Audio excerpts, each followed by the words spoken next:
হাতের এত পাওয়ার আল্লাহ দিয়েছে, ওই হাতটা জুড়ে যায়। তরুণেরা, ওই সাহাবী বলতে লেগেছে, বাকি জীবনটা আমি এই হাত দিয়ে এত উপকার পেয়েছি, আমার যে হাতটা কাটা ছিল না, ওই হাতের থেকেও আরো শক্তিশালী ক্ষমতা আল্লাহ নবীর স্পর্শ লাগা ওই কাটা হাত জুড়ে গেছে, যেটা ওই হাতে আরো বেশি ক্ষমতা পেয়েছি। তাহলে সেই নবীর দিনের জন্য, সেই নবীর ইসলামের জন্য আজ আমরা যদি লড়াই করি, সংগঠিত হয়, আল্লাহ পাকের সাহায্য অবশ্যই আসবে। এ নওজওয়ানেরা, তরুণেরা, বাপেরা, এ নবী পাকের প্রেমিকেরা, আরে নবী আমার কত কষ্ট করেছে। আল্লাহ নবীর জীবনে এমনও দিন গেছে, নবী আমার সিজদায় যখন পড়ে গেছে, মক্কা জালিমরা আমার নবী পাকের পিঠের উপরে পচা দুম্বার ভুঁড়ি চাপিয়ে দিয়েছে। আল্লাহ নবী নিঃশ্বাস নিতে পারে না, নবী আমার কষ্ট করতে লেগেছে, দম বন্ধ হয়ে আসতে লেগেছে, নিঃশ্বাস নিতে বড় কষ্ট হচ্ছে। এই অবস্থায় নবী আমার সিজদায় পড়ে গেছে, সিজদায় পড়ে কাঁদে, সিজদায় পড়ে তাসবিহ পড়তে লেগেছে। এ যুবকেরা, তরুণীরা, বাপেরা, আজকে জালিমরা আমরা সিজদায় গেলে আমাদের পিঠে পচা কিছু চাপিয়ে দিচ্ছে না। আজকে জালিমরা রাত পাওয়ারের জোরে আমাদের সিজদার জায়গাগুলোকে দখল করে নিচ্ছে, সিজদা দিওয়াটাকে বন্ধ করে দিবার প্ল্যান করছে। বুঝতে পারছেন তো? বাপেরা, আগে চলেন, আসেন আমার নবী পাক সাল্লাল্লাহু আলাইহি ওয়াসাল্লাম। এ যুবকেরা, তোমাকে আমাকে শিরক থেকে মুক্ত থাকার কথা বলেছে, তোমাকে আমাকে শিরকের বিষয়ে নবী আমার সজাগ করেছে। বাবারা, শিরক হলো সব থেকে গুনাহ আযীম, সব থেকে বড় গুনাহ শিরক। ওই শিরক থেকে তুমি দূরে রাখো, তুমি তোমার স্রষ্টার সঙ্গে কাউকে শরীক করো না বাবা। তুমি তোমার স্রষ্টার নাম ছাড়া অন্য কারো নামে কোনো জিনিস যদি উৎসর্গ করো, ওইটাকে তুমি খেও না বাবা। ওটাকে খেলে তোমার ঈমান চলে যাবে। এ নওজওয়ানেরা, তরুণেরা, এ নবী পাকের প্রেমিকেরা, আমাদেরকে বিভিন্ন দিক দিয়ে বেঈমান বানাতে চাইছে, আমাদেরকে বিভিন্ন দিক দিয়ে আল্লাহ রাসূলের দিয়ে সরাবার চেষ্টা চলছে। কেন চলছে? এই পৃথিবীতে যুগে যুগে ক্ষমতাশালীরা মানুষের খোদা হওয়ার স্বপ্ন দেখেছে, কিন্তু যুগে যুগে যুগে ওই ক্ষমতাশালীদের নাম নিশানাকে আল্লাহ পাক মিটিয়েছে গুটি কত মুসলমানদের ওসিলায়।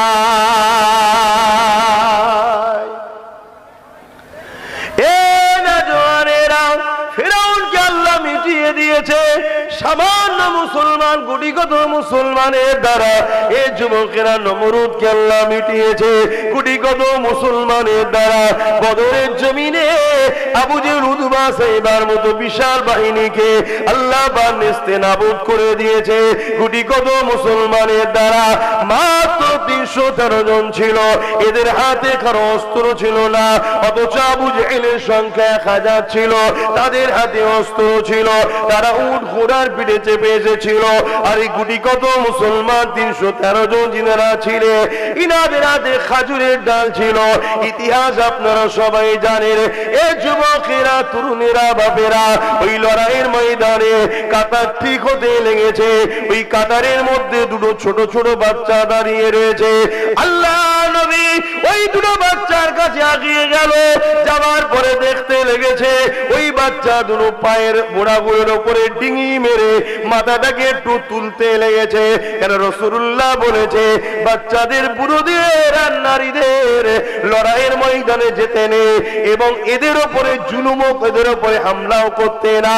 এই যুবকেরা, তরুণেরা, এই দুটো বাচ্চা মনে করতে লেগেছে আমরা ছোট ছোট বাচ্চা, আল্লাহ নবী আমাদেরকে নাও নিয়ে যেতে পারে, এই জন্য পায়ের বোড়াগুলোর উপরে ভর দিয়ে দিয়ে পায়ের উংলি গুলোর উপরে ভর দিয়ে ডিঙি মেরে ঠেলে মাথাকে হাইট করতে চাইছে, যাতে রাসূলুল্লাহ মনে করে এগুলো বড় আমাদেরকে চান্স দিয়ে দেয়। একবার ভেবে দেখো যুবকেরা, তুমি আমি কি করতে লেগেছি। আর সেদিনের মক্কা মদিনা ছোট ছোট বাচ্চাগুলো তারা কি করেছে, একবার তোমাকে আমাকে ভাবতে হবে। তুমি আমি লাঠি ধরেছি ইসলাম বিদ্বেষীদের জন্য, তুমি আমি মারপিট করছি ইসলাম বিদ্বেষীদের জন্য, তুমি আমি নিজের কওমের ঘর ভাঙছি ইসলাম বিদ্বেষীদের জন্য, তুমি আমি মুসলমানকে মিথ্যা কেস দিচ্ছি ইসলামের দুশমনের জন্য, তুমি আমি জনসমাজের মধ্যে মস্তানি করছি। সামান্য ভিক্ষা দেবে জালিম ইসলামের দুশমনেরা, তাদের জন্য আজকে করতে লেগেছি। মনে রেখে দিও, তোমার দ্বারা প্রথম আমাকে মিটানো হবে, তারপরে যখন আমি মিটে যাব তোমার পালা আসবে, সেও কিন্তু তোমাকে মিটিয়ে দেবে। শুনছেন তো? মীর জাফর নাম শুনেছেন? আল্লাহ পাকে জবাবটা দিতে হবে। ওরে আমার বান্দারে, হাত দিয়েছিলাম আমি, এই হাতে তুই কি করেছিস বল। ওরে আমার বান্দারে, পা দিয়েছিলাম আমি, এই পায়ে তুই আমার জন্য কি করেছিস বল। ওরে আমার বান্দারে, জবানে কথা দিয়েছিলাম আমি, এই জবানে আমার জন্য কি করেছিস বল। আজ মুসলমানের ঘরে ছেলেরা এই হাত দিয়ে মসজিদ তৈরি করা তো দূরের কথা, এই হাত দিয়ে মাদ্রাসাকে বাঁচানো তো দূরের কথা, যারা মসজিদ মাদ্রাসাকে মিটিয়ে দিচ্ছে মুসলমানের ঘরে ছেলেরা তাদের ঝান্ডা ধরে ঘুরে বেড়াচ্ছে, তাদেরকে শক্তিশালী করার জন্য তাদের হয়ে মারপিট করতে লেগেছে। মনে রেখে দিও, কিয়ামতের দিন আল্লাহ পাক কিন্তু তোমাকে এই হিসাবটা নেবে, ছাড়বে না।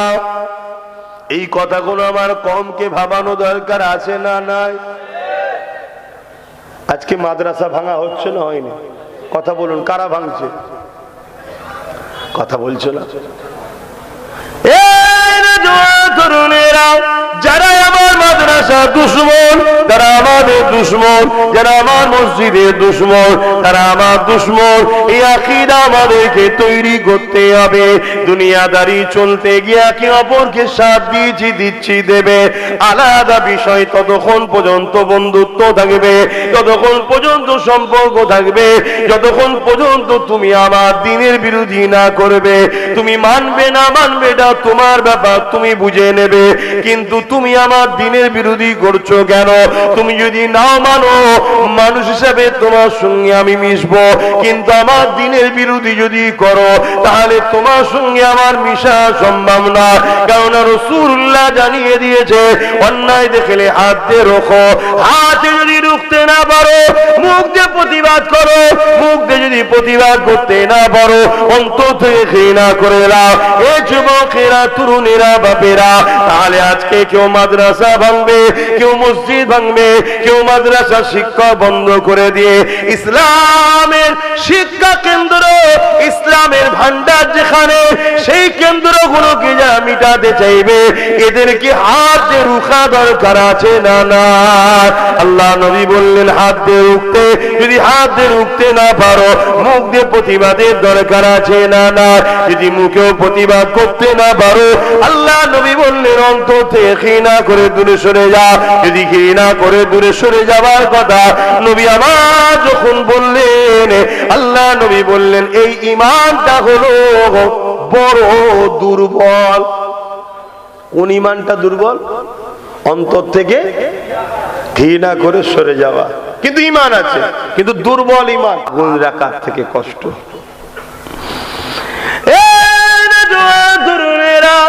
আরে নবীকে ভালোবাসার নাম ঈমান। নবীর মহব্বত যদি তোমার আমার অন্তরে থাকে, মনে রেখে দিও আমার নবী পাকের জুতা মোবারক নিয়ে কেউ যদি তুচ্ছ তাচ্ছিল্য করে সে সঙ্গে সঙ্গে কাফের হয়ে যাবে। তাহলে নবীর ঘর মাদ্রাসাকে নিয়ে তুচ্ছ তাচ্ছিল্য করলে কি কাফের হবে না? এ যুবকেরা, তরুণেরা, আল্লাহর কোরআনকে নিয়ে কেউ তুচ্ছ তাচ্ছিল্য কি কাফের হবে না? আজ আমি হক কথাগুলো বলছি বলে আজ একদল মানুষ আমার পিছনে লেগে গেছে। কোনো অসুবিধা নাই, আরো লাগো। পুরো দুনিয়া যদি আমার মোকাবেলায় মোকাবেলায় চলে আসে, আমি তথাপিও তাদের মোকাবেলায় প্রস্তুত রয়েছি ইনশাআল্লাহ। কিন্তু কোরআনের বিরুদ্ধে কেউ কথা বলবে, তাকে মেনে নেওয়া যাবে না। আজকে এই মাদ্রাসায় কোরআন শিক্ষা দেওয়া হয়, এই কোরআনের কতটা সম্মান, কতটা মর্যাদা। কিয়ামতের দিনে আল্লাহ পাক এই কোরআনকে সুন্দর করে সাজাবে। এই কোরআন আল্লাহ পাকের আরশে আজিমের নিচে এমন করে কুদরতি ভাবে ঘুরতে থাকবে। আল্লাহ পাকের ক্ষমতা আছে না নাই?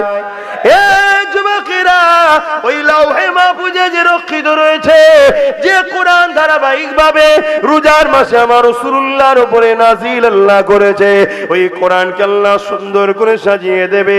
আল্লাহর আরশে আজিমের নিচে খোরাখুরি করতে থাকবে।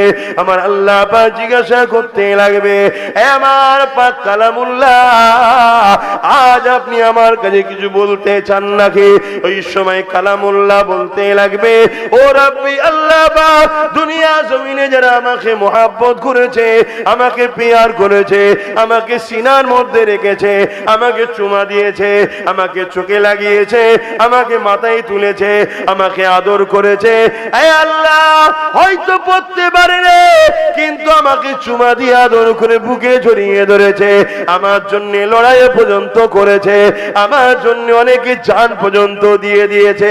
এ রাব্বি আল্লাহ, আজ আমি কালামুল্লাহ আপনার কাছে বলতে চাই, কোরআনকে যারা মুহাব্বত করেছে, আজকের এই কঠিন দিনে আপনি তাদেরকে নাজাত দিয়ে আল্লাহ নবী নূরের জবানে বলে দিলে, কিয়ামতের দিনে যাদের সিনাতে কোরআন রয়েছে, যারা হাফেজে হাক্কানি হয়েছে, যারা কোরআনকে প্যার করেছে, কোরআনকে মুহাব্বত করেছে, কোরআনের কথা বলেছে, কোরআনের পক্ষে দাঁড়িয়েছে, এমন ব্যক্তি যে কোরআন পড়তে পারে না কিন্তু খুলেছে, খুলে আগুল বুলিয়ে বুলিয়ে আল্লাহ পাকের কথা তাদের চুমা দিয়েছে, এই রকম ব্যক্তি কিয়ামতের দিনে ওই কোরআনের শাফাতের উসিলায় আল্লাহ পাকের জান্নাতে চলে যাবে।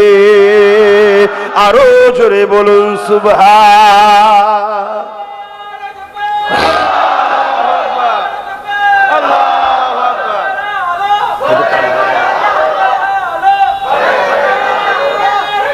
আল্লাহ, তাহলে বলুন আপনার কোরআনের পক্ষে না বিপক্ষে? আপনারা কারা কোরআনের পক্ষে একটু হাত তুলে সাক্ষী দেন।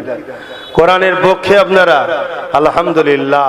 তাহলে কোরআনের পক্ষে যখন আপনারা বলছেন, তাহলে কেউ যদি বলে কোরআন মিটে যাবে, আমার উন্নয়ন মিটবে না, এ কথাটা সে ঠিক বলেছে না ভুল বলেছে? তার ক্ষমা চাওয়া দরকার আছে না নাই? যদি ক্ষমা না চায়, তাহলে তার সাথ কি কোন কোরআনের পক্ষের লোক দিতে পারবে? আমার কথা আপনারা বুঝতে পারছেন? যদি ক্ষমা চেয়ে আলাদা কথা, ভুল হতে পারে মানুষের বলতে গিয়ে ভুল হয়ে যেতে পারে, তার ক্ষমা চাওয়া দরকার আছে না নাই? যদি ক্ষমা না চায়, এরপরও কোন মুসলমান যারা কোরআনের পক্ষে দাবি করছে, তারা কি তার সাথ দিতে পারবে? যদি সাথ দেয়, কোরআনের পক্ষে থাকা দাবিটা আর সত্য বলে মেনে নেওয়া যাবে না। এই কথাই কারা একমত? ও যদি ক্ষমা না চায়, ওর সাথ আমরা দেবো না। কে কে সাথ দিতে আমার সঙ্গে একমত? হাত তুলে দেখান, হাত লম্বা করে ধরে। আল্লাহ দেখছে কিন্তু, ধোকা দিচ্ছেন না তো? এই মজলিসে বসে ধোকা দিচ্ছেন না তো? হাত নামান। হযরত আবু বকর সিদ্দিককে জিজ্ঞাসা করা হয়েছে, এ আবু বকর সিদ্দিক, আপনিও নামাজ পড়েন, আব্দুল্লাহ ইবনে উবাইও নামাজ পড়ে, এ আবু বকর আপনিও রোজা রাখেন, আব্দুল্লাহ ইবনে রোজা রাখে, এ আবু বকর সিদ্দিক আপনারও দাঁড়িয়ে আছে, আব্দুল্লাহ ইবনে উবাইয়েরও দাঁড়িয়ে রয়েছে, এই আবু বকর সিদ্দিক আপনি হজ করেছেন, আব্দুল্লাহ ইবনে উবাইও হজ করেছে, এই আবু বকর সিদ্দিক আপনি জিহাদে গেছেন, আব্দুল্লাহ ইবনে উবাইও জিহাদে গেছে, এই আবু বকর সিদ্দিক আপনার দাড়ি টুপি জুব্বা পাগড়ি আছে, আব্দুল্লাহ ইবনে উবাইয়ের দাড়ি টুপি জুব্বা পাগড়ি আছে। এ আবু বকর সিদ্দিক, আপনি জান্নাতি দুনিয়া থেকে সার্টিফিকেট পেয়েছেন, আর আব্দুল্লাহ ইবনে উবাই কোরআন ঘোষিত জাহান্নামী হয়ে গেছে। এর কারণটা কি? হযরত আবু বকর সিদ্দিক বলল, ওর যা আছে আমার তাই আছে, আমার যা আছে ওর তা নাই। ও নামাজ পড়ে আমিও পড়ি, ও রোজা রাখে আমিও রাখি, ও হজ করে আমিও করি, ওর দাড়ি টুপি আছে আমারও আছে, ও রাসূলুল্লাহর সাথে জিহাদে গেছে আমিও গেছি। দিয়েছি, এই দিক দিয়ে ওর যা আছে আমারও তাই আছে, কিন্তু আমার যা আছে ওর তা নাই। আমার দিলে আল্লাহ, নবী, কোরআন, ইসলামের উপরে মহাব্বত, ভালোবাসা দিল থেকে আছে, ওর লোক দেখানো করে, দিল থেকে করে না। এই জন্য ও মুনাফিক, জাহান্নামী। আর আমার ইমানের জন্য আল্লাহ আমাকে জান্নাতে সার্টিফিকেট দিয়েছে। প্রতি বছরে অপেনের উপরে হামলা করে দিল। আবু জেহেলের অস্ত্রের আঘাতে দেখা যায় এক বাচ্চার হাতটা কেটে গেল। এ যুবকেরা, তরুণেরা, বাপেরা, অনেক বড় কথা, পরবর্তী সময় যখন লড়াই থেমে গেল, আল্লাহ নবী হাতটাকে খুঁজে নিয়ে এসে ওইখানে লেগিয়ে আল্লাহ নবী হাতটা বুলিয়ে দিয়েছিল। সঙ্গে সঙ্গে আমার আল্লাহ পাকের কুদরতি ক্ষমতায় নবী পাকের হাতের এত পাওয়ার আল্লাহ দিয়েছে, ওই হাতটা জুড়ে যায়। তরুণেরা, ওই সাহাবী বলতে লেগেছে, বাকি জীবনটা আমি এই হাত দিয়ে এত উপকার পেয়েছি, আমার যে হাতটা কাটা ছিল না, ওই হাতের থেকে আরো শক্তিশালী ক্ষমতা আল্লাহ নবীর স্পর্শ লাগা ওই কাটা হাত জুড়ে গেছে, যেটা ওই হাতে আরো বেশি ক্ষমতা পেয়েছি। তাহলে সেই নবীর দিনের জন্য, সেই নবীর ইসলামের জন্য আজ আমরা যদি লড়াই করি, সংগঠিত হয়, আল্লাহ পাকের সাহায্য অবশ্যই আসবে। এ নওজওয়ানেরা, তরুণেরা, বাপেরা, এ নবী পাকের প্রেমিকেরা, আরে নবী আমার কত কষ্ট করেছে। আল্লাহ নবীর জীবনে এমনও দিন গেছে, নবী আমার সিজদায় যখন পড়ে গেছে, মক্কা জালিমরা আমার নবী পাকের পিঠের উপরে পচা দুম্বার ভুঁড়ি চাপিয়ে দিয়েছে। আল্লাহ নবী নিঃশ্বাস নিতে পারে না, নবী আমার কষ্ট করতে লেগেছে, দম বন্ধ হয়ে আসতে লেগেছে, নিঃশ্বাস নিতে বড় কষ্ট হচ্ছে। এই অবস্থায় নবী আমার সিজদায় পড়ে গেছে, সিজদায় পড়ে কাঁদে, সিজদায় পড়ে তাসবিহ পড়তে লেগেছে। এ যুবকেরা, তরুণীরা, বাপেরা, আজকে জালিমরা আমরা সিজদায় গেলে আমাদের পিঠে পচা কিছু চাপিয়ে দিচ্ছে না। আজকে জালিমরা রাত পাওয়ারের জোরে আমাদের সিজদার জায়গাগুলোকে দখল করে নিচ্ছে, সিজদা দিওয়াটা কি বন্ধ করে দিবার প্ল্যান করছে। বুঝতে পারছেন তো? সেদিনও জুলুম হয়েছে, আজকেও জুলুম হচ্ছে, পদ্ধতিটা শুধু চেঞ্জ হয়েছে। সেদিনও জুলুম করেছে জালিম শাসকরা, আজকেও জুলুম করছে কারা? জালিম শাসকরা। কিন্তু সেদিনে ডাইরেক্ট ছিল, আর আজকে বড় দুঃখ, আমার কওমের গাদ্দাররা এই জালিমদের সাথ দিচ্ছে, তাই এরা এত সাহস পাচ্ছে। আজ দেগঙ্গার মানুষ বড় সহজে দিন ইসলামকে পেয়েছেন। জন্ম নিয়ে আমরা মসজিদ দেখেছি, মাদ্রাসা দেখেছি, জন্ম নিয়েই আমরা আলেম ওলামাদের শুনছি, জন্ম নিয়েই আমরা কোরআন তেলাওয়াতের আওয়াজ পাচ্ছি, আমরা এমন করে আযানের আওয়াজ পাচ্ছি। কিন্তু মনে রাখবেন, এই কোরআন আপনার গ্রামে, এই গেলাবাড়িতে এত সহজে আসেনি। এই কোরআনিয়া মাদ্রাসা তৈরি করেছেন, এত সহজে কোরআন আপনার গ্রামে আসেনি। এত সহজে নামাজ, এত সহজে আযান, এত সহজে মসজিদ, এত সহজে দিন ইসলাম আপনার এলাকাতে আসেনি। ইতিহাস গাওয়া দিয়ে দিচ্ছে, হাজারো নয় লাখো লাখো মায়েরা সন্তানেরা হয়েছে, লাখো লাখো বোনেরা বিধবা হয়ে গেছে, লাখো লাখো সন্তানেরা এতিম হয়ে গেছে। এরপরে তোমার আমার এলাকায় আল্লাহর দিন ইসলাম পেয়েছি। এত সহজে হয়নি, সহজে পেয়েছি বলে আমাদের গুরুত্ব নেই। ইতিহাসে পাতা সাক্ষী দেয়, আল্লাহ নবী যখন দিনের কথা বলতে লাগলেন,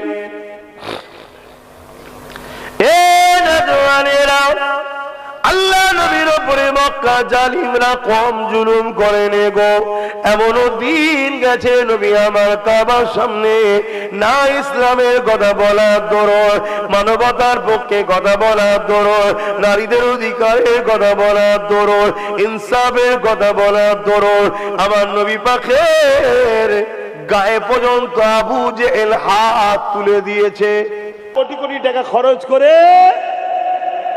দিনকে মিটাবার জন্য চেষ্টা করবে। দেখছেন না, একজন ওখানে করছে, একজন এখানে দীঘায় করছে, আর আমরা আমাদের একটু করতে যাইবো, অমনি বলবে পারমিশন আছে, হ্যান আছে, ত্যান আছে, গার্ডের পয়সাই করবো, তাও ডিস্টার্ব করবে। কি করছে না করে না বলুন, করছে না করে নেই?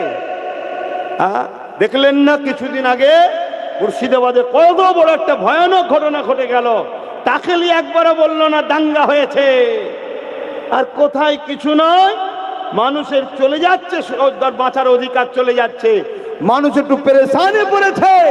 হ্যাঁ, তাদের মধ্যে কিছু বদমাই ঢুকে ফেতনা লাগিয়েছে, সেই ফেতনাকে আমি অ্যাকসেপ্ট করি না, কিন্তু সেইটাকে নিয়ে বলছে দাঙ্গা করে ফেলেছে, দাঙ্গা করে ফেলেছে, বলছে না বলেন? শুধু মুসলমানদের বদনাম করার লক্ষ্য। মালদাকে বদনাম করো, মুথাবাড়ি সুজাপুরকে বদনাম করো, এই সব পরিকল্পনা চলছে। এই এলাকাকে বদনাম, রেড লিস্টে ফেলো, ফেলে বিপদে ফেলো এদের ঘরে, এই সব প্ল্যান চলছে। কোথায় কিছু না, একটা নির্দোষ আলেম তার কোমরে দড়ি বেঁধে টেনে নিয়ে যাচ্ছে, তাকে তুলে দিল। কেন? কম্পিটিশনে পারবে না দেখছে, চলো ফাঁসিয়ে দাও। আল্লাহ বিচার করবে, আল্লাহ জালিমদের ধ্বংস করবে।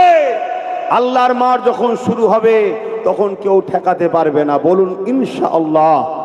হ্যাঁ, যারা যারা হাত তুলেছেন একটুখানি দেন, আল্লাহ কবুল করে, বোন আল্লাহুম্মা আমিন। তাহলে মোহাব্বত সত্যি আছে, নাই নাই আছে। এবার সবার আওকাত সমান নয়। আমি 10টা চেয়েছিলাম, সেখানে মনে হয় 15 জন 2000 করে দেবে বলেছে। আর একটা ছোট্ট আবদার, 1000 করে 10 জন দিয়ে দেন, তারপর আলোচনার দিকে চলে যাচ্ছে। আর 1000 করে 10টা লোক হাত তুলেন যে আমরাও 1000 করে দেবো। এই 1000-এর হাত কে কে আছে দেখি, কে কে 1000 করে দিতে পারবেন? 10টা লোক, একটা দুটো কই, 3টে 4টে 5টা 6টা 7টা 8টা 9টা, একটা শেষ আল্লাহর বান্দা তুলে দেন। 10টা 11টা 12টা 13টা। আহারে, আর দুটো হলে তো এটাও 15 হয়ে যেত। ওখানে গুনিছি রে বাবা, না এই বাচ্চা বুঝুন, আর দুটো হলে 15 হয়ে যাবে। দেখি এই দুটো আর হয় কি। এখানে একটা রয়েছে মাশাআল্লাহ, আর একটা শেষ আল্লাহর বান্দা হাত তুলে দেন, ওই দেখেন তুলে দিয়েছে। নারী দিবে, নারী দিবে। আহা, আমরা নিজেদের গাঁটের পয়সায় ধর্ম করি, গাঁটের পয়সায় ধর্ম করি। হ্যাঁ, এলেন কমিটিতে দেন, আল্লাহ কবুল করে, বোন আল্লাহুম্মা আমিন। দরুদ শরীফ আল্লাহুম্মা সাল্লি আলা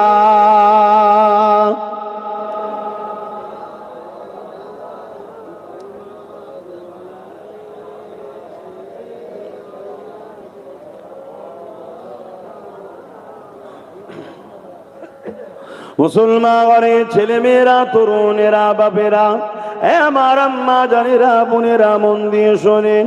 হযরত আম্মা জান মা সাত্তাকে ফেরাউন ডেকে নিয়ে গেল, আগুন তৈরি করলো, সে আগুনের উপরে বড় কড়াকে চাপিয়ে দিল। মন দিয়ে শোনেন, তেল তাতে দিয়ে দেওয়া হলো, আগুনের উপরে কড়াতে তেল টকবক করে ফুটতে লেগেছে।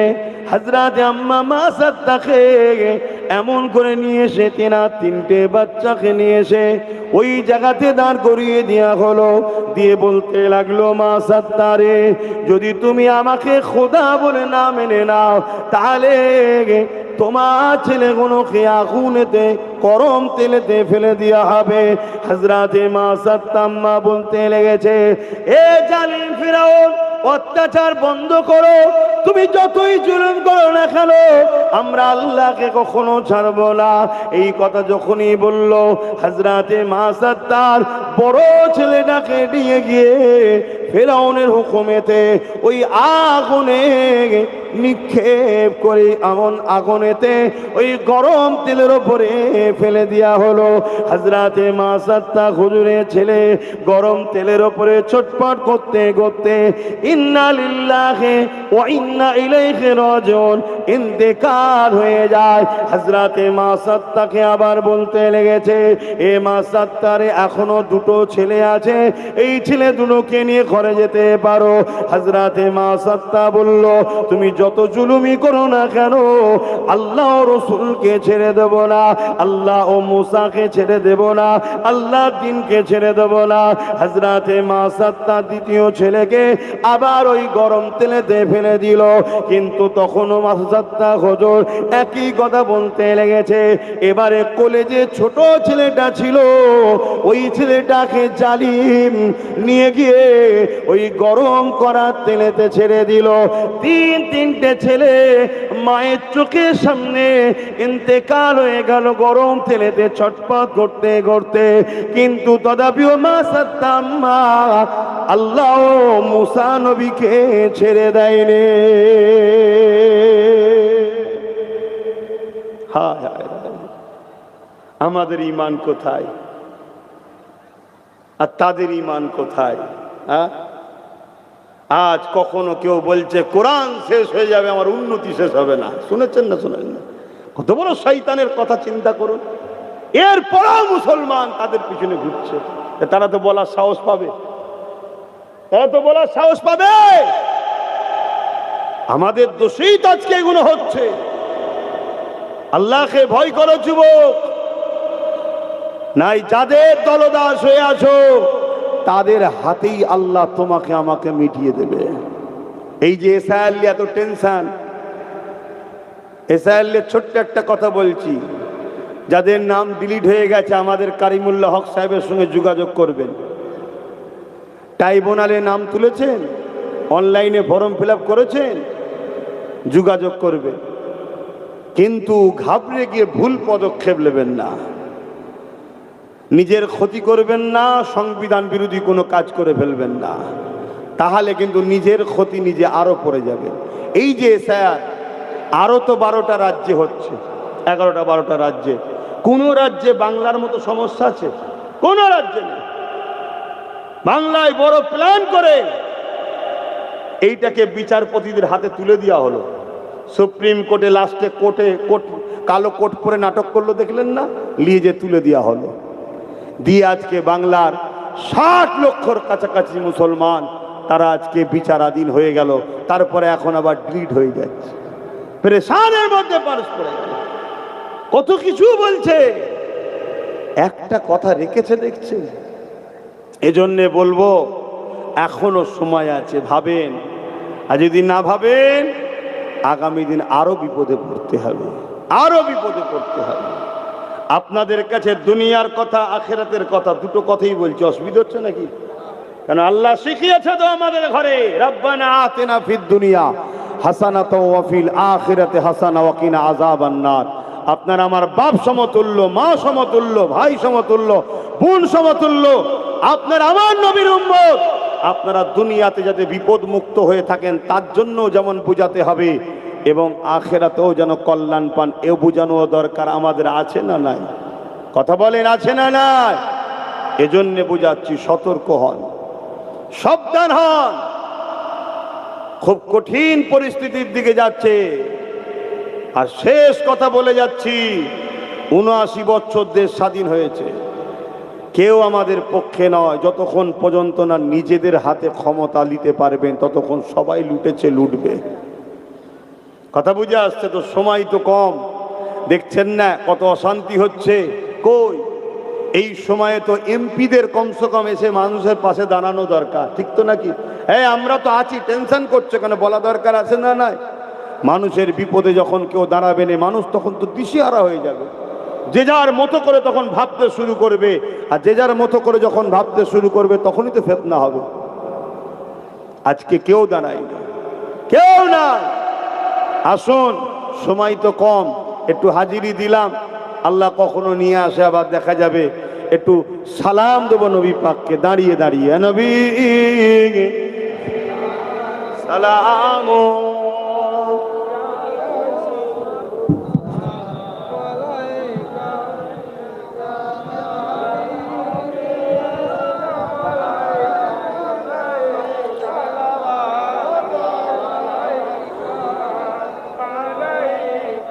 طلع البدر علينا من شنيعة الوداع وجب الشكر علينا ما دعا لله أهداي يا نبي سلام يا رسول سلام يا حبيب سلام يا نبي مدينة হতে সব কিছুই পারে দেখিতে মোদের লাশ কবরে রাখিলে লইবেন আপন করে নবী সালাম ইয়া রাসূল সালাম ইয়া হাবিব সালাম সালাওয়াতুল্লাহ। মাশাআল্লাহ, আল্লাহ আপনাদের সালামকে কবুল করে বুন, আল্লাহুম্মা আমিন। আপনারা আমার কে সন্তানের মতো ভাইয়ের মতো ভালোবাসেন তো? আপনাদের কাছে আমাদের বলার অধিকার আছে না নাই? সামনে ভোট আসছে, একটা ছোট্ট কথা বলবো, বলার অধিকার আছে? হাত তুলে দেখান। অধিকার আছে? হাত লম্বা করে তোলেন, হাত নাবান। কেন ভুল পদক্ষেপ নেবেন না, সন্তানদের কথা একটু ভাববেন। সকলে বসুন, তারপর দোয়া করে দিচ্ছে এক্ষুনি। যারা যারা ওয়াদা করেছিলেন নাম লিখেছেন? মানুষজন গেছে যাচ্ছে, যার যা খুশি, মা বোনেরা বাপ ভাইরা যার যা খুশি একটু শরীক হন। আর ছোট্ট করে এই কথাটুকু একটু শোনেন, যার যা খুশি শরীক হন। আর ছোট্ট করে একটা কথা শোনেন, আমার নবী পাকের বড় কষ্টের ইসলাম, মসজিদ মাদ্রাসা কবরস্থান ঈদগাহ খানকা এগুলো মিটে যাক আপনারা চাইছেন? একটু আওয়াজ দিয়ে বলবেন, মিটে যাক আপনারা চাইছেন? খুব ভালো করে শোনেন। ওয়াকাফ জানেন? ওয়াকাফ, ওয়াকাফ জানেন? এই ওয়াকাফ হলো ইসলামের সম্পদ। এই সম্পদকে মিটিয়ে দিবার একটা পরিকল্পনা চলছে। এই সম্পদকে দখল করে নিয়ে এর মসজিদ মাদ্রাসা কবরস্থান ঈদগাহ খানকা যা আছে সেগুলোকে সব নির্মূল করে দেবার একটা পরিকল্পনা চলছে। এই পরিকল্পনা করছে কারা বলুন? বলবেন তো কারা করছে? যাদের হাতে রাজ পাওয়ার আছে। কারা? যাদের হাতে রাজ পাওয়ার আছে। আচ্ছা বলুন তো ভাই, আমাদের তো অঙ্গীকার করলাম যে আমাদের জানের থেকেও দামি হলো ইসলাম, ইমান। জান চলে যায় চলে যাক, আমার ইসলাম আমার ইমানের কোনো ক্ষতি আমরা মেনে নিতে পারবো না। হ্যাঁ, আরো ধর্ম আছে ভাই, আমরা কোনো ধর্মের বিরুদ্ধেও না। তাদের ধর্ম, তাদের বিশ্বাস, তাদের কাছে পক্ষে বিপক্ষে আমাদের কোনো আলোচনা আছে নাকি? কোনো হিংসা আছে নাকি? না না, তাদের ব্যাপার। কিন্তু আমাদেরকে টার্গেট বারবার করা হচ্ছে, তাই না? খুব ঠান্ডা মাথায় শুনুন, একটা হাদিস আপনাদেরকে শোনাচ্ছি। এই হাদিসটা পাবেন মেশকাত শরীফে। যদি উলামা কেউ থাকে জিজ্ঞেস করবেন, মেশকাত শরীফের হাদিস। মন দিয়ে শুনবেন আমার আম্মারা, বোনেরা, মন দিয়ে শোনেন। দুনিয়া কিনতে গিয়ে জাহান্নাম না কিনে ফেলেন, এটাও মাথায় রাখেন।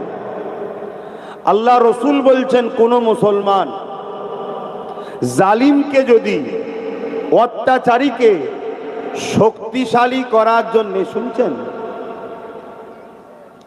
কোন মুসলমান যদি অত্যাচারী জালিমকে শক্তিশালী করার জন্যে তার সাথ দেয়, ওই মুসলমানটা ইসলাম থেকে বেরিয়ে যাবে। কোন মুসলমান যদি অত্যাচারী জালিমকে জালিম জানার পরও শক্তিশালী করার জন্য তার সাথ দেয়, ওই মুসলমানটা ইসলাম থেকে বেরিয়ে যাবে। যে ইসলাম থেকে বেরিয়ে যায় তার নামাজ রোজা দাড়ি টুপি কাজে লাগবে? সে জান্নাতে যাবে? আগে বলুন। তাহলে যারা আমার মসজিদ মাদ্রাসাকে মিটাবার জন্য আইন তৈরি করছে কেন্দ্রের সরকার, এ জালিম না জালিম নয়? আওয়াজ দিয়ে বলুন। জানার পরেও যদি কোন মুসলমান তাকে শক্তিশালী করার জন্য ভোট দেয়, সে ইসলামে থাকবে? আরে আমি আমার বাপ মাকে বুঝাবো না? আমি আমার ভাই বোনেদের বুঝাবো না যে খবরদার, এরা জালিম, এরা মসজিদ মাদ্রাসাকে মিটাচ্ছে, বোলডুজার দিয়ে ভাঙছে, এদের সাথ দেবেন না, ইসলাম থেকে বেরিয়ে যাবেন? এটা বুঝাবার দরকার আছে না নাই? তা আমি আমার আপনজনদের বললাম, খুব সাবধান, সামনে ভোট। দ্বিতীয় নম্বর কথা, ওই ওয়াকাফ কালা কানুন, ইসলাম বিরোধী মসজিদ বিরোধী যে আইন, ওই আইনকে রাজ্য সরকার মেনেছে না মানেনি? জোরে বলুন। দুর্গাপুরে বোলডুজার দিয়ে মাদ্রাসা ভেঙেছে না ভাঙেনি? এখন জানি প্রাক্তন মুখ্যমন্ত্রী, কিন্তু সাপোর্ট করেছে না করেনি? তাহলে ও যদি জালিম হয় মসজিদ মাদ্রাসার দুশ্মন হয়ে, তাহলে এও মসজিদ মাদ্রাসার দুশ্মন হয়ে জালিম না জালিম নয়? জোরে বলুন। তাহলে রাসূলুল্লাহর হাদিস, কোন মুসলমান যদি জালিমকে শক্তিশালী করার জন্য সাথ দেয়, ওই মুসলমান ইসলাম থেকে। তাহলে সামনে ভোট, সুইচটা টিপবেন যখন ওয়াকাফের দুশ্মনের দিকে, টিপার সময় ভাববেন ভাইজান তো নেই এখানে, বাবাজি তো নেই। আরে আমি নেই তো কি হয়েছে? আমার আল্লাহ দেখছে না দেখেনি? অতএব সুইচ টিপার সময় ভাববেন আমার ভোটটা নিয়ে ওয়াকাফের দুশ্মনরা শক্তিশালী হবে, ইসলামের জালিমকে শক্তিশালী করলে ইসলাম থেকে নামটা আমার নামে। আচ্ছা ঠিক আছে, আল্লাহ তোমায় কবুল করুক। 5111 টাকা একটা পাগল আমার মহব্বতের পাওয়া গেল, যাক আলহামদুলিল্লাহ। তো যাই হোক, আমি কি বুঝাচ্ছি শুনলেন? তাহলে সুইচটা টিপার সময় আল্লাহ দেখছে না দেখেনে? জালিমকে ভোট দেবেন, ওয়াকাফের দুশ্মনদের ভোট দেবেন, এটা বুঝানো একজন নবী বংশের আওলাদ হিসাবে নবীর উম্মতদের জন্য দায়িত্ব আছে না নাই? আওয়াজ দিয়ে বলুন, আছে না নাই? ওই দায়িত্ব নিয়ে বললাম। এবারে যদি মুসলিম শূরাতে কোনো মুনাফিক থাকে সেটা ভিন্ন কথা। মুসলিম শূরাতে কোনো মুনাফিক থাকে ভিন্ন কথা। কোনো ইমানদার মসজিদ মাদ্রাসার দুশ্মনদেরকে সাপোর্ট করতে পারবে না। মনে রাখবেন, আমার বাবরি এমনি এমনি চলে যায়নি, সেখানেও গাদ্দারি করা হয়েছে। আজও যে ওয়াকাফ যাচ্ছে এমনি এমনি চলে যাচ্ছে না, এখানেও গাদ্দারি করা হয়েছে। আমাদের নিয়ে শক্তিশালী হয় আর আমাদেরকেই মিটায়। অতএব বাবা, তুই বলেছিলিস দিল্লি চলে যা, ওয়াকাফ আন্দোলন এখানে নয়। কিন্তু বড় দুঃখের বিষয়, কোন মুসলমান দাবি করে যদি এ নওজওয়ানেরা জুলুম অত্যাচার করে, অন্যায় করে, রাজানি করে, ফিতনা ফাসাদ করে, আল্লাহ নবী জানিয়ে দিলে কেউ জালিম জানার পরে কোন মুসলমান যদি তাকে সহযোগিতা করে, মন দিয়ে শুনবে, কেউ অত্যাচারী জানার পরও কোন মুসলমান যদি তার সাথ দেয়, কেউ জালিম জানার পরও কোন মুসলমান যদি তার সাথ দেয়, তাকে শক্তিশালী করে, সহযোগিতা করে, মিশকাত শরীফের মধ্যে হাদিসটা পেয়ে যাবে। আল্লাহ নবী জানিয়ে দিলে ওই মুসলমানটা মুসলমান আর থাকে না, ওই ইসলাম থেকে বেরিয়ে যায়। শুনছেন? এটা বলতে হবে না? হবে না? বলুন, বলতে হবে না? নাই নামাজ পড়ে রোজা রেখে যদি জালিমের সাথ দিয়ে ইসলাম থেকে বেরিয়ে যেত, ও নামাজের কি নাম?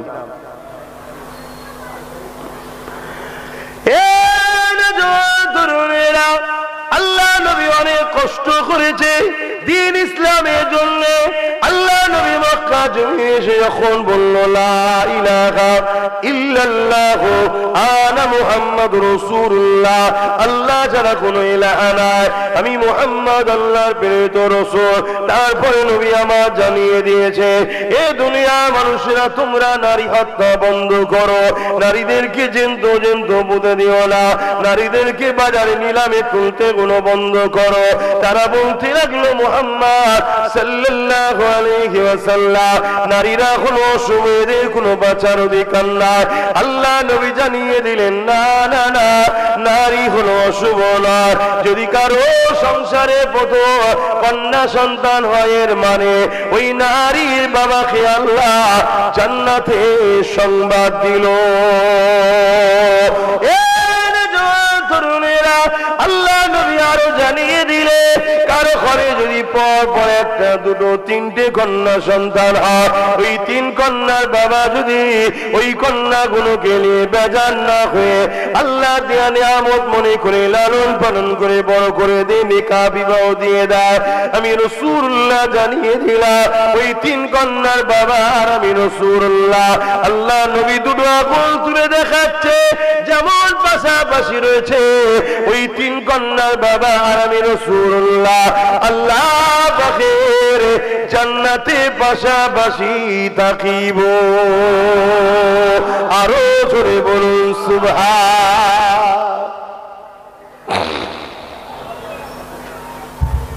তাহলে কোনো বলবো তো নাকি? আজকে নারীদের উপরে জুলুম হচ্ছে না হয়? প্রতিদিন পেপার খুলে দেখুন। ইমান, রোজা রাখাটা ইমান, হজটা কি ইমান, দান খায়রাতটা কি ইমান, এগুলো তো ভালো কাজ, আমল নেকির কাজ। ইমান আছে না নাই বুঝবেন কি করে? আল্লাহ রসুল বলছে, কেউ ভুল করার পরে তাকে যদি ধরিয়ে দেয় বা না দেয়, সে যদি ভুল করার পরে অনুতপ্ত হয় যে আমার এটা ভুল হয়েছে, আমি ক্ষমা চাই আল্লাহর কাছে, জানবেন তার মধ্যে এখনো ইমান আছে। আর ভুল করার পরে ধরিয়ে দিবার পর অনুতপ্ত হওয়া তো দূরের কথা, উপরন্ত আরো বাড়াবাড়ি কথা, রাখতেছ কথা, ওই মনীষাদের কথা বাদ দে তো, উপরন্ত তার বিরুদ্ধে গালিগালাজ করছে, ছোট বড় কথা বলছে, জানবেন ওর মধ্যে ইমান নাই। এটা আমার বাপের কথা নয়, রাসূলুল্লাহর কথা। শুনছেন তো নাকি? হ্যাঁ। এবার আপনাদের মধ্যে এই অনুতাপ, অনুশোচন, এই পরিবর্তন আছে না নাই, ওটা আপনি জানেন আর আল্লাহ জানে, আমার জানার তো দরকার নেই। এখানে আমার তো ধরিয়ে দেওয়া কাজ। শুনছো যুবকরা?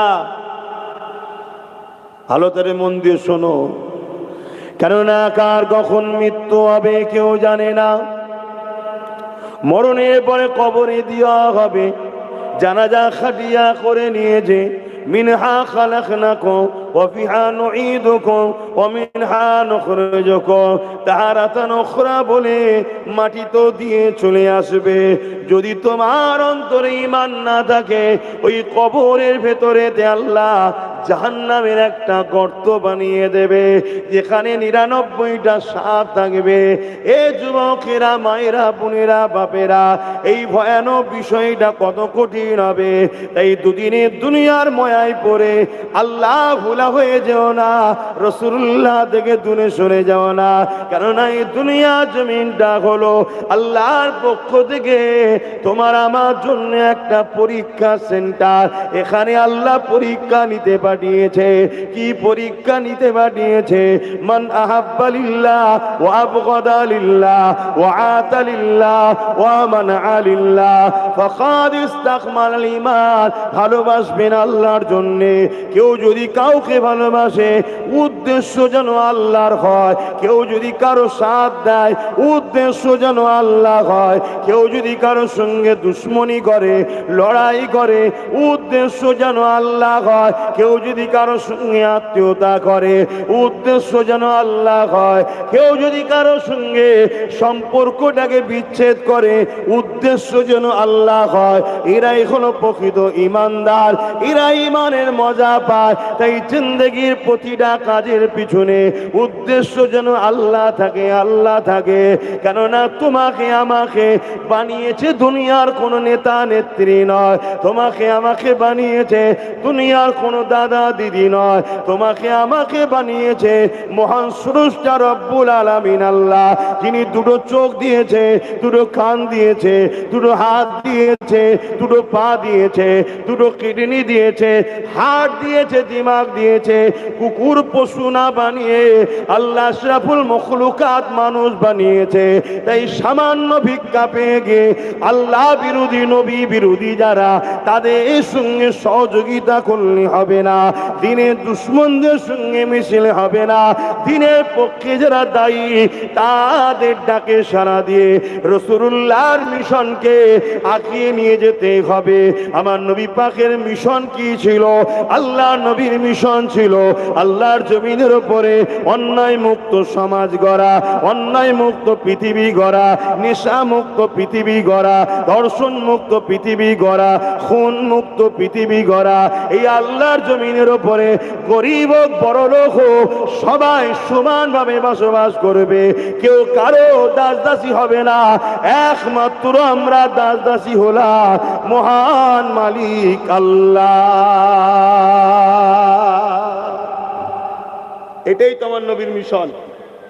জুলুমকে মিটাও, ন্যায়কে প্রতিষ্ঠিত করো, ক্ষুধার্তকে খানা খাওয়াও, বিধবা এতিম অসহায়কে আশ্রয় দাও।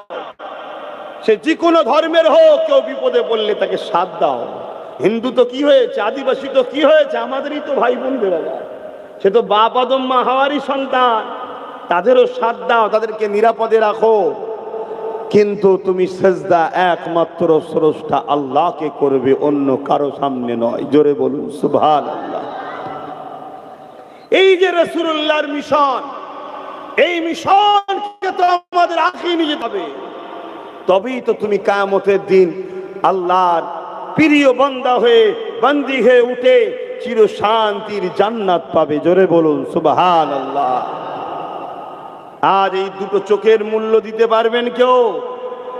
বলেন, এই দুটো চোখের মূল্য কেউ দিতে পারবেন? কি গো মালদা জেলার মানুষ, কথা বলছেন না কেন? মন খারাপ, টেনশনে আছেন? কি হবে রে বাবা, এসব চিন্তা করছেন? এগুলো আগে থেকে চিন্তা করলে তার একটু ভালো হতো। আর না অন্য কোনো ব্যাপার আছে?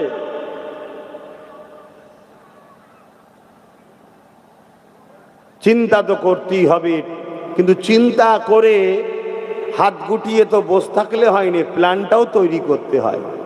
একটা ঘর করার প্ল্যান করেছেন, চিন্তা করেছেন, ভালো কথা, তার জন্য ইঞ্জিনিয়ার লাগে না? সে প্ল্যান তৈরি করে দেবে, সেই প্ল্যান মাফিক কাজ করতে হবে তো, নাকি?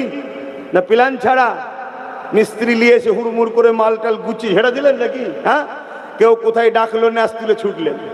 হ্যাঁ, বোঝেন না, আর বোঝেন না, একটু ন্যাস তুলে দেখতে হবে না যে কি ব্যাপারটা চলছে, এটা পরিকল্পনা কিছু হচ্ছে না তো, এটা দেখা দরকার আছে না? না, সব কিছু প্ল্যান মাফিক করো বাপ ভাইরা, ভালোর জন্য বলছি।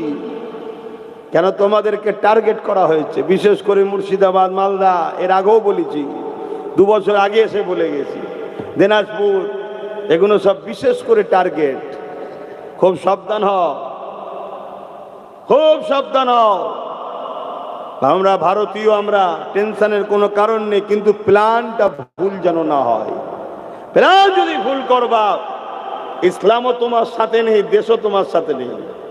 কেন, যে দেশের বিরুদ্ধে কাজ করবে ইসলাম তাকে ইজাজত দিয়েছে নাকি? এক কথা বলেন, দেশকে ভালোবাসা জানেন না আমার নবীর সুন্নাত? জোরে বলুন সুবহানাল্লাহ। যাত্রার পাল্লায় পড়ে গিয়ে ভুল রাস্তায় যেন পা দিয়ে ফেলবেন না। একটু আমাদের সঙ্গে পরামর্শ নেবেন। এই ভালোবাসেন আমায়?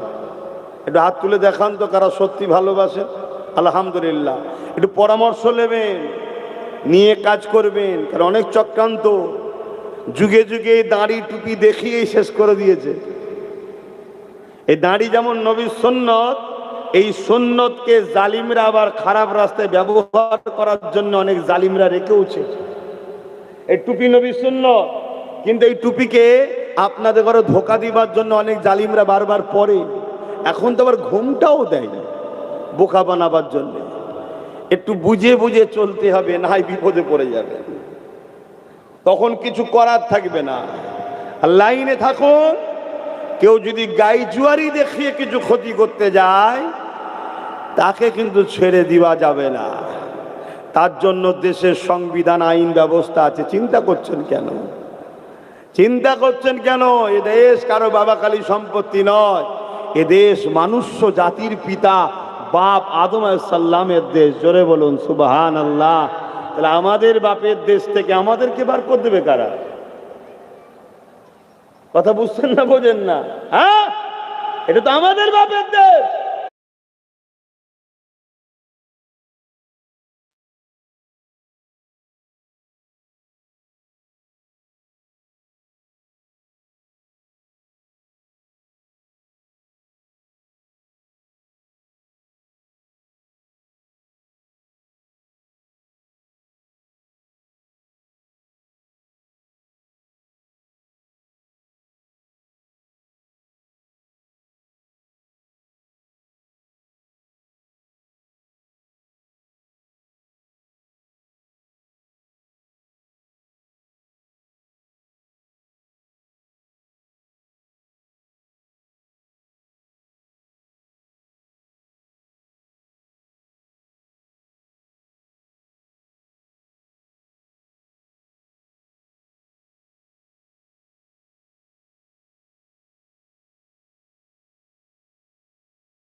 আমরা আমাদের সব কিছু দিতে রাজি আছি, আল্লাহ ও রসুলকে ছাড়তে রাজি নয়।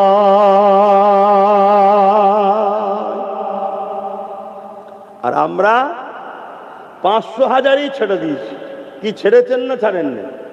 আপনি বলবেন কোথায় ছেড়েছি, কোথায় ছেড়েছেন খুঁজে পাচ্ছেন না? একজন বদমাইশ জালিম কিছুদিন আগে কি বলল? শুক্রবার দিন মসজিদে সাম্প্রদায়িক কথা যেন না হয়, উস্কানিমূলক কথা যেন না হয়। এই মসজিদে ইমামরা সাম্প্রদায়িক কথা বলে, উস্কানিমূলক কথা বলে, তাহলে এটা মসজিদের নামে মিথ্যাচার হলো না? হলো না? আমার মসজিদকে কলঙ্কের দাগ লাগানো হলো না? হলো না? এরপরও কোন মুসলমান ওই জালিমের সাথ দিয়া মানে সে আল্লাহর ঘরের দুশ্মনের সাথে সাথ দিল, খোদার ঘরের দুশ্মনের সঙ্গী হলো। কিসের বিনিময়ে সাথ দিচ্ছ? 200-500 পাবে তো? বলো। সাহাবা হুজুররা তাদেরকে রাজত্ব দেবে বলেছে, তাও ছাড়ে না। একটা একটা করে সাহাবা হুজুরকে শহীদ করছে শুলির উপরে চাপিয়ে। সাহাবা হুজুররা এক এক করে শহীদ হয়ে আল্লাহর পিয়ারা হয়ে জান্নাতের দিকে রওনা দিচ্ছে। জোরে বলুন সুবহানাল্লাহ।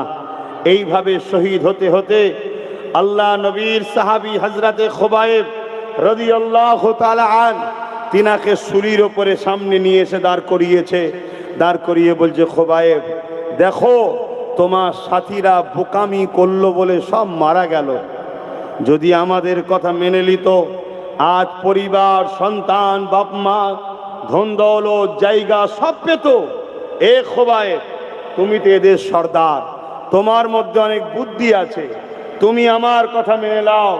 জালিম অত্যাচারী শাসক বলছে আমার কথা মেনে নাও, তোমাকে অর্থ দেব, প্রয়োজন হয় আমার রাজত্বের অর্ধেক দিয়ে দেব, সুন্দরী নবনীর সঙ্গে বিবাহ দেব, তুমি আমার কথা মেনে নাও। আল্লাহ নবী সাহাবী কি বলেছিলেন? অর্ধেক রাজত্ব চলে গেছিলেন নাকি? কথা বলেন। আর এখন আপনাদের ঘরে রাজত্ব দূরের কথা, শিক্ষা চাইলেও দিচ্ছে না। মূর্খ তৈরি করছে সব, মূর্খ। স্কুলগুলো সব বন্ধ হয়ে যাচ্ছে, মদের আড্ডা খোলা হচ্ছে। আপনাদের ঘরে এখন ভিক্ষা হিসাবে কিছু দিচ্ছে, পদও দিচ্ছে না। যে আমার ছেলেটাকে একটু উকিল বানিয়ে দাও না, একটা আইএস বানিয়ে দাও না, একটা জজ বানিয়ে দাও, একটা উকিল বানিয়ে দাও, পড়াশোনাটা একটু করার খরচ দাও, দিচ্ছে? দেবে না। বাপেরা, নওজওয়ানের, আল্লাহ নবী সাহাবীকেও তারা শহীদ করে দিয়েছে। তথাপিও সাহাবী হুজুর লোভে পড়ে গিয়ে আল্লাহ ও নবীকে ছেড়ে দেয়নি। এই নওজওয়ান তরুণেরা, এ আমার আম্মা জানেরা, আজ আপনারা মায়ের জাত দুনিয়ায় সামান্য ভিক্ষা পেয়ে আপনার ছেলের লাইফটা বরবাদ হয়ে গেল। না যুবকটা কর্মসংস্থান পেল, না আপনার সন্তানটা শিক্ষা পেল, না আপনার সন্তানটা চাকরি পেল। সামান্য ভিক্ষায় আপনি আপনার সন্তানকে তো ধ্বংস করে দিলেন, পাশাপাশি ইসলামের দুশ্মনকে শক্তিশালী করে দিলেন। অথচ ফেরাউন যখন এই পৃথিবীতে মুসারের জমিনেতে ফেরাউন যখন রাজত্ব চালাচ্ছিল, ওই ফেরাউন নিজেকে এমন করে বড় জালিম শাসক হিসাবে প্রতিষ্ঠিত করলো। ফেরাউনের বিরুদ্ধে যে কথা বলতে লাগলো, ফেরাউন তাকে এমন করে বিভিন্ন ভাবে জুলুম করতে লাগলো, তাকে হত্যা করতে লাগলো, এমনকি জেলের মধ্যে বন্দি করতে লাগলো। এই অবস্থা দেখে মানুষ যারা দুর্বল ছিল তারা দলে দলে গিয়ে ফেরাউনের কাতারে দাঁড়িয়ে গেল। কিন্তু যারা ইমানদার মুমিন মুসলমান ছিল তারা ফেরাউনের এই জুলুমকে ভয় করেনি। কেন জানে আল্লাহর আযাবের থেকে অনেক কঠিন। আল্লাহ আমাদেরকে পরীক্ষা নেবে, কখনো বিমার দিয়ে, কখনো অভাব দিয়ে, কখনো ক্ষুধার্ত দিয়ে, কখনো জালিম শাসককে দিয়ে। আল্লাহ তোমাকে আমাকে ভয় ভীতির মধ্যে দিয়ে আল্লাহ বিভিন্ন ভাবে পরীক্ষা নেবে। এই জন্য ইমানদার যারা ছিল তারা মুসা নবীর পাশে দাঁড়িয়ে গেল। ফেরাউনের ঘরে একজন কাজের মহিলা ছিল, যিনার নাম হলো হযরতে মা সাত্তা। ওই মায়ের 3টে সন্তান ছিল, স্বামী হারা সন্তান। ফেরাউনের ঘরে কাজ কাম করে দিয়ে ওর বিনিময়ে যে অর্থটা হতো, ওই অর্থ দিয়ে সংসার চালা। একদিন হযরতে মাসতা হযরতে মুসা নবীর হাতে হাত দিয়ে এমন করে দিনের কলেমা পড়ে নিল, লা ইলাহা ইল্লাল্লাহ মুসা কালিমাতুল্লাহ। এই কলেমা পড়ে নিয়ে মুসা নবীর উম্মতের খাতায় নাম লিখিয়ে দিল। ফিরাউনের ঘরে কাজ করতে করতে কোনো একটা জিনিস একদিন হাত থেকে পড়ে যায়, ওইটা যখন তুলতে যায় হযরতে মাসতা বিসমিল্লাহ বলে উঠাতে লেগেছে। আরে খবরটা ফেরাউনের কাছে, ফেরাউনের বাড়িতে তেমন করে ফেরাউনের কাছে এই খবরটা পৌঁছে যায়। হযরতে মাসাত্তাকে ফেরাউন ডেকে নিয়ে আসে। এ মাসাত্তারে, শুনলাম নাকি আপনি আমাকে খোদা বলে মানেননি, আপনি মুসা যে খোদার প্রচার করছে তাকে খোদা বলে মানে। হযরতে মাসাত্তা চিন্তা করছে, আমি যদি সত্য কথা বলি যে হ্যাঁ আমি মুসা যে খোদার প্রচার করছে সেই আল্লাহকে মানি, এ ফেরাউন আমাকে জানে মেরে দেবে। আর আমি যদি মিথ্যা কথা বলি আমার আল্লাহ পাক আমার উপরে নারাজ হয়ে যাবে। এই চিন্তা করতে করতে হযরতে মাসাত্তা বললে, আমি জীবন দিয়া পছন্দ করি, আল্লাহকে নারাজ করতে রাজি নয়। আরো জোরে বলুন সুবহান। ভাবুন তিনাদের ঈমান কি। জীবন চলে যায়, চলে যাক, আল্লাহ যেন নারাজ না হয়। তাই আম্মা মাসাত্তা বললেন, হে ফেরাউন, আপনি যা শুনেছেন ঠিকই শুনেছেন, আমি আপনাকেও দাওয়াত দিচ্ছি, আপনি সেই স্রষ্টাকে মেনে নেন যিনি আপনাকে মিশরের রাজত্ব দিয়ে পরীক্ষা নিচ্ছে আর আমাকে আপনার বাড়ির কর্মচারী করে পরীক্ষা নিচ্ছে। সবটাই কার পরীক্ষা? জোরে বলুন আল্লাহর। আজ মালদা জেলার মানুষ, আপনাদেরও পরীক্ষা আল্লাহ নেবে না, নেবে না। পরীক্ষা ছাড়া আপনি ভাবছেন নাকি এমনি এমনি জান্নাত চলে যাব? অত সহজ। আল্লাহ পরীক্ষা নেবে। একদিকে কেন্দ্রের জালিম শাসকের ভয়, আর একদিকে আবার রাজ্য সরকারও সেই জালিম শাসকের অকাব আইনকে মেনে নিয়েছে, মসজিদের সঙ্গে দুশ্মনী। এই দুয়ের বিছখানে এখন কোন দিকে যাইবে বাবা? এর বিরোধী করলে ও যদি চলে আসে, আর এর সাথ দিলে মসজিদ মাদ্রাসার দুশ্মনের সাথ দেওয়া হবে। পরীক্ষা দেখছেন কেমন? আয় পরীক্ষা, কোন দিকে যাব রে বাবা? কত কঠিন পরীক্ষা দেখেছে। তবে আলহামদুলিল্লাহ এই পরীক্ষাতে যাদের ইমানের পাওয়ার আছে তারা সঠিক তো ফাইসাল্লাহ নেবেই। তারা ইসলামের দুশ্মনকে কখনো সাপোর্ট করবে না। হযরতে মাসাত্তা বললেন, ফেরাউন তুমি যা শুনেছো সত্য শুনেছো, তুমি বরং আল্লাহকে মেনে লাও। জোরে বলুন সুবহানাল্লাহ। আম্মা মা সাত্তার জানের থেকে বেশি আল্লাহকে প্রাধান্য দিয়েছে। ফেরাউন মা সাত্তাকে বুঝাচ্ছে, মা সাত্তা তুই গরিব, 3টে সন্তান আছে, ওরকম বোকামো কাজ করিস না, জানিস তো আমার বিরোধী করলে তাকে আমি হত্যা করে ফেলি। মা সাত্তা বলছে আপনাকে খুব ভালোভাবে জানি, একটা বাচ্চাকে রুকার জন্য হাজার হাজার বাচ্চাকে আপনি জবাই করেছেন, একদিনে 12,000 শিশুকে খুন করেছে ফেরাউন। আজকেও যেমন পৃথিবীতে বড় বড় সব নেতারা বাচ্চা বাচ্চা ছেলেদের ঘরে হত্যা করছে, দেখছেন না দেখেন? হ্যাঁ, এরকম যুগে যুগে জালিমরা করে। যারা ভালো সৎ চরিত্রবান নেতা হয় তারা এসব কাজ করে না, যারা জালিম হয় তারা এসব কাজ করে। আজকেও জালিম আছে না নাই? তারা এসব কাজ করে বেড়াচ্ছে। তারা নিজেদের কম্পিটিশনে মোকাবেলায় না আসতে পারাতে তারা নিজেরাই শান্ত আন্দোলনের মধ্যে লোক ঢুকিয়ে দেবে, দিয়ে আন্দোলনকে গরম করে দিয়ে ভুল পথে পরিচালিত করিয়ে দিয়ে লাস্টে নির্দোষ মানুষকে ফাঁসিয়ে তুলে নিয়ে চলে যাবে। এটা যুগে যুগে যুগে যুগে জালিমদের কালচারের মধ্যে ছিল, আজও আছে। এই নিয়ে ভাবার কিছু নয়, শুধু নিজেদেরকে সজাগ হয়ে থাকা দরকার। তো ভাইরা আমার, আম্মাজান হযরতে মা সাত্তা হুজুরকে ফেরাউন বুঝাচ্ছে, কিছুতেই শুনছে না। না, আমি সেই আল্লাহকে ছাড়বো না। ওই সময় হযরতে মা সাত্তার জন্য ফেরাউন হুকুম করে দিল, একটা বড় কড়া নিয়ে আসো। যা অন্ধকার হয়েছে আমি ভাবলাম হয়তো সময় শেষ, না, 8 ঘন্টা সময় আছে। এটা বলি নাকি কথাটা? কি গো, অসুবিধা হচ্ছে নাকি আপনাদের? ঠিক বলছেন? তা আপনারাও কখনো যদি কঠিন পরীক্ষায় পড়েন, জান বাঁচাবার কথা ভাববেন না ইমান বাঁচাবার? জান বাঁচাবার কথা ভাববেন না ইমান? আওয়াজ দিয়ে বলুন, কারা কারা ইমান বাঁচাবার কথা ভাববেন? একটু হাত তুলে সাক্ষী দেন। নারে তাকবীর, নারে তাকবীর। কোরআন ও সুন্নাহ, দ্বীন ইসলাম, লব্বাইক ইয়া রাসূলুল্লাহ, নারী দিবে। এই কথা সত্য তো নাকি? না হাত তুলেই রয়ে গেলেন? হ্যাঁ, ইমানটা কি? রসুলের পাকের প্রেম ও আদব। ইমানটা কি? নবী পাকের প্রেম ও আদব। নবীর দিনে দুশ্মনের ঝান্ডা ধরে হই হই করে ঘুরবো, মসজিদ মাদ্রাসা যারা মিটাচ্ছে তাদের সঙ্গে সাথ দেবো, আর বলবো ইমান বাঁচাবার কাজ করছি। এর চেয়ে বড় মুনাফিকি আর গাদ্দারি কি হতে পারে? সত্যি আপনাদের কাছে জান প্রিয় না রসুল প্রিয়? এই জোরে বলুন, আরো একবার হাত তুলে সাক্ষী দেন, রসুল প্রিয় কাদের কাছে? লম্বা করে হাত তুলে রাখেন, নারী দিবে। এ হাত যদি সত্য হয়, তার একটা ছোট্ট টেস্ট নিয়ে দেখি। এই রসুল্লাহর আলোচনার মাহফিল, ইসলামের আলোচনার মাহফিলে মাত্র 10টা লোক বলুন তো 2000 করে টাকা দিতে পারবেন এই মাহফিলে? কে কে হাত তুলে দেখি, মাত্র 10টা হাত গুনবো, 2000 করে টাকা।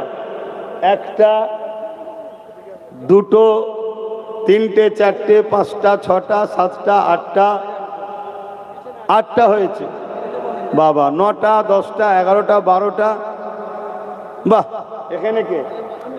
ও আমাদের মাস্টার সাহেব, এনাকে চেনেন তো নাকি? আমাদের কালিমুল্লাহ হক নাকি? এই একটা ভাই, আমার ভাই, মুরব্বী নয়, বয়সে নয়, গ্যাসে পেকে যাচ্ছে না এটারই। ইনিও 2000 টাকা দেবে। আমাদের কালিমুল্লাহ হক সাহেবকে চেনেন তো? হ্যাঁ, এটা আমাদের সাথী, আমাদের ভাই, জানেন তো নাকি? হ্যাঁ, নওশাদের সাথে রয়েছে। দোয়া করবেন, আমিও দোয়া করি, আল্লাহ মানুষ সেবা করার সুযোগ দেন। বলুন আল্লাহুম্মা আমিন। আরো জোরে বলবেন না আল্লাহুম্মা আমিন? হ্যাঁ, নিশ্চিন্তায় থাকেন, এরা মানুষের সঙ্গে গাদ্দারি ধোঁকা দেবে না। কেন? এদের পিছনে টিউনিং করার ক্ষমতা আমার হাতে আছে।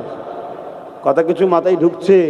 হ্যাঁ, আর তুমি যদি অন্য জায়গায় চলে যাও, তারা জওয়ানেরা, তরুণেরা, ইসলামে কি আইন রয়েছে, রেপ করলে কি শাস্তি রয়েছে আল্লাহ নবী জানিয়ে দিলেন।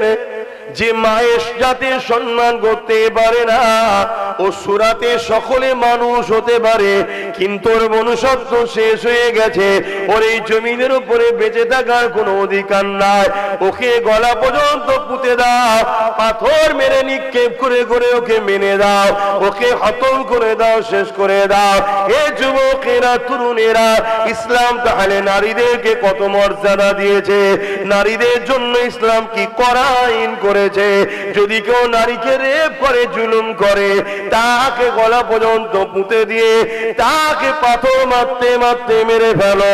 এ যুবকেরা, তরুণেরা, বাপেরা, আর সমাজে যদি কোন ছেলে নারীকে রেপ করে, হত্যা করে, জুলুম করে, যদি সেই ছেলেটাকে যদি মেরে দেওয়া হয়, প্রকাশ্যভাবে তার শাস্তি দেওয়া হয়, তাহলে বলুন তো দেখি এই সমাজে আর কোন নারীকে রেপ করার কেউ কি সাহস পাবে? এই যে অস্টা করছে, এটা ইসলামের পক্ষে করছে না বিরুদ্ধে? আমি সব জিজ্ঞেস করছি কেন, বুঝতে পারছি? অসুবিধা হচ্ছে? একটু কথা বলতে হবে, একা একা ভাল লাগছে না।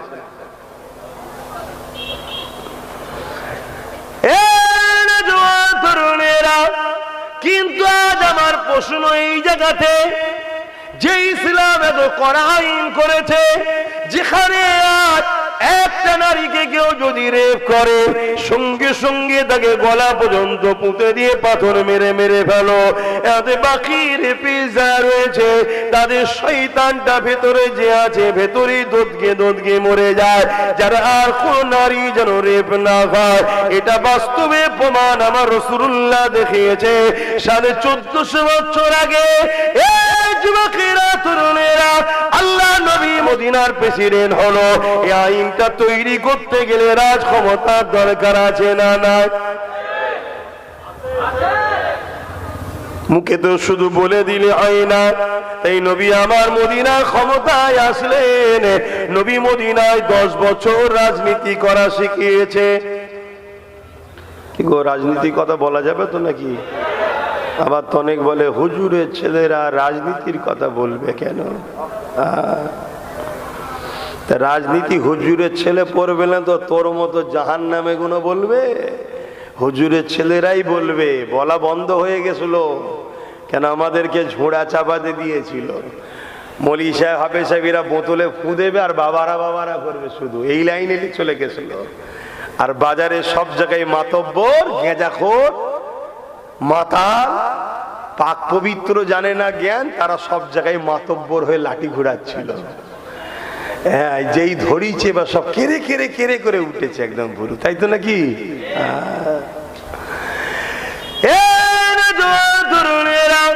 আল্লাহ নবী মদিনার জমিনে গেলেন, মদিনার মানুষকে নবী রাজনীতি শিখাতে লাগলে, তাদেরকে রাষ্ট্র কায়েম করার কথা বলতে লাগলে, তাদের দ্বারা নবী আমার রাষ্ট্র তৈরি করলে, তাদের মধ্যে থেকে আলোচনা নবী করতে লাগলো, তোমাদের রাষ্ট্রের প্রধান কাকে করবে? তারা বলতে লাগলো এক কথায়, আপনি ছাড়া অন্য কেউ হবে না। এই যে তারা বলছে আমার রাসূল রাষ্ট্রের প্রধান হবে, কারা বলতে লেগেছে? যাদের মধ্যে থেকে 70% পরে ইহুদি ছিল, আগুন পূজারী, মূর্তি পূজারী ছিল, খ্রিস্টান ছিল, বিভিন্ন ধর্মের লোক ছিল, তারা সবাই এক কথাতে মুহাম্মদ রাসূলুল্লাহকে মেনে নিল। আমার নবী পাক মদিনার রাষ্ট্রপ্রধান হলে তিনি এমন করে রাষ্ট্রপ্রধান হয়ে এলান করে দিলে, বিভিন্ন কাজ করে এলান করলে, তার মধ্যে এলান হলো বাবারা কেউ যদি রেপ করে তার জন্য এই শাস্তি রয়েছে। যুবকেরা মন দিয়ে শোনো, 1450 বছর হয়ে গেল ওই যে আইনটা নবী চালু করে দিল, সেই দিন থেকে আজকের দিন পর্যন্ত মদিনার জমিনে নারীরা রেপ তো দূরের কথা, আজকের দিন পর্যন্ত মদিনার জমিনে কোন নারীকে টিজিং টিটকিরিও মারা হয় না।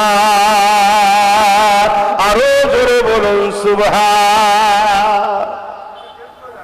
এটা কি আমাদের গর্ব নয়? শুনছেন তো নাকি?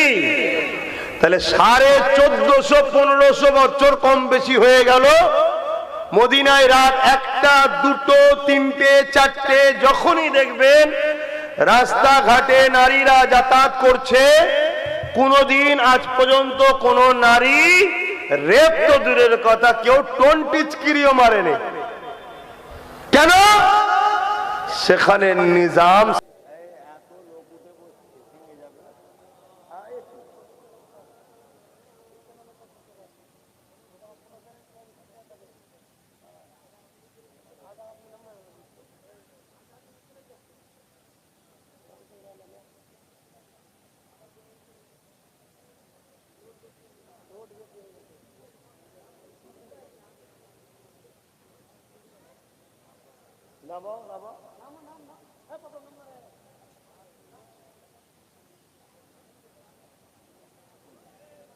ভুল করুনি, পরের বারে যেন না আসে, এরকম যেন না হয়। কিছু নেবে যাও, ওটা করো কিছু।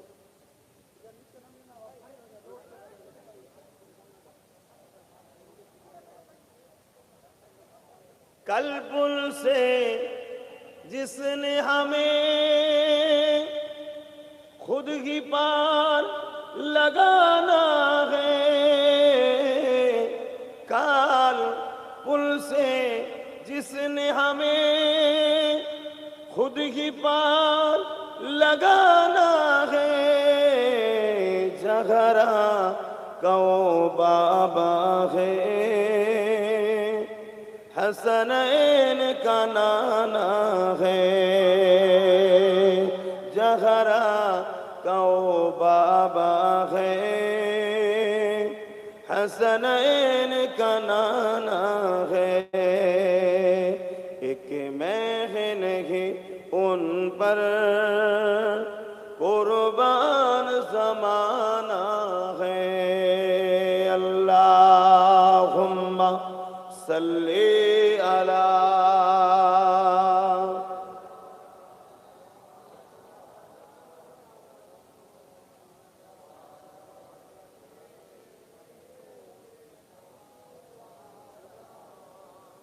कलमे ला इलाहा इल्लल्लाह, ला इलाहा इल्लल्लाह, ला इलाहा इल्लल्लाह, ला इलाहा, ला इलाहा इल्लल्लाह,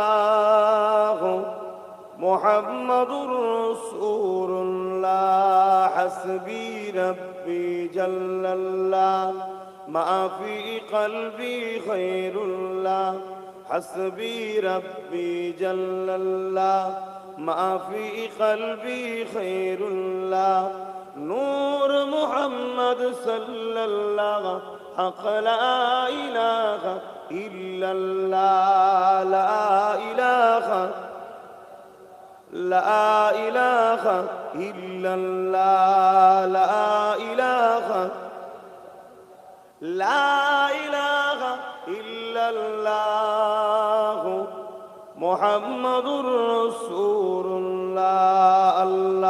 अल्लाहुम्मा सल्ली अला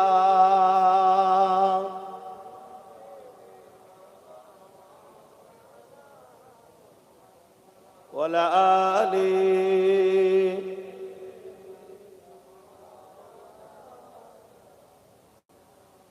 وقال الله تعالى في كلام المزيد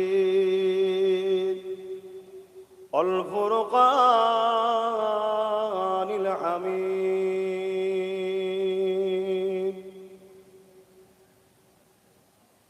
قل إن كنتم تحبون الله فاتبعوني يحببكم الله ويغفر لكم ذنوبكم والله غفور رحيم।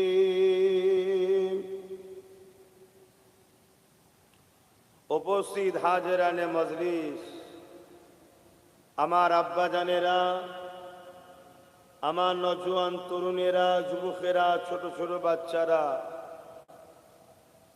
উলামা হযরত, হাফেজে কোরআন, নামাজি, মুত্তাকি, পরেজগার ইমাম সাহেবগণেরা, দূর দূরান্তে অবস্থিত আমাদের সকলের আম্মা ও বোনেরা, আল্লাহ দরবারে শুকরিয়া আদায় করি আল্লাহ আমাদেরকে দয়া করে একটা জান্নাতের বাগানে বসতে দিয়েছেন, তাই সকলে খুশি হয়ে বলি আলহামদুলিল্লাহ।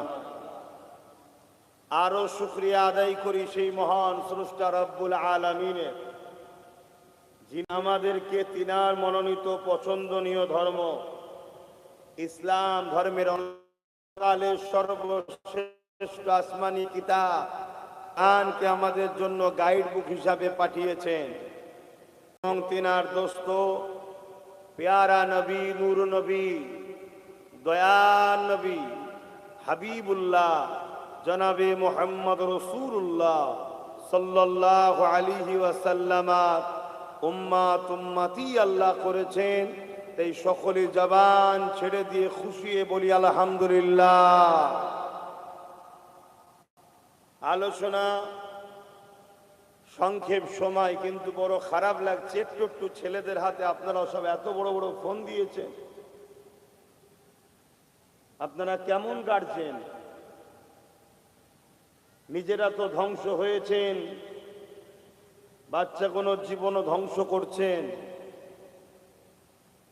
বলেন, মুসলমানদের এখন মর্যাদা আছে, সম্মান আছে, কোন রকম ইজ্জত আছে? নিজেরা তো বরবাদ হয়ে গেছেন, বাচ্চা কোনোর হাতে এত বড় বড় ফোন তুলে দিয়েছে, এক তো চোখ কোনো যাচ্ছে।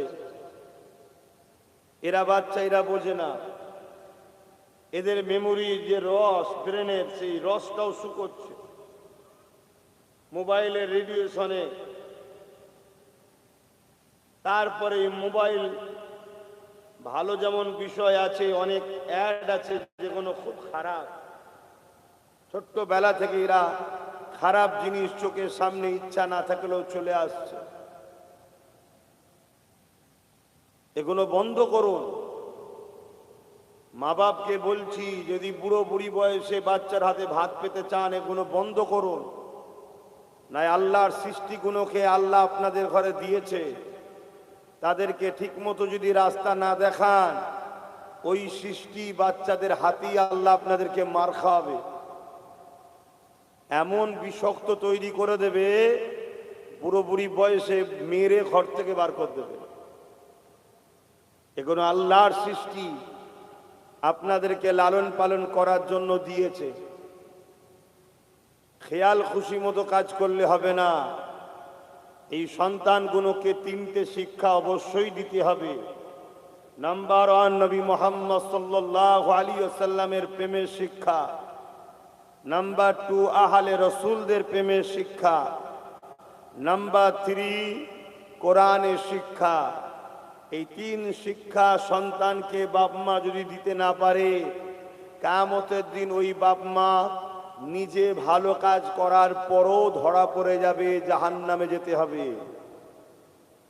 এই 3 শিক্ষার পরে আপনি আপনার ছেলেকে ডাক্তার বানাবেন, বানান, ইসলামে ঠিক আছে। দেখেন না, একটু ছেলে কত বদমাইশ হয়ে গেছে।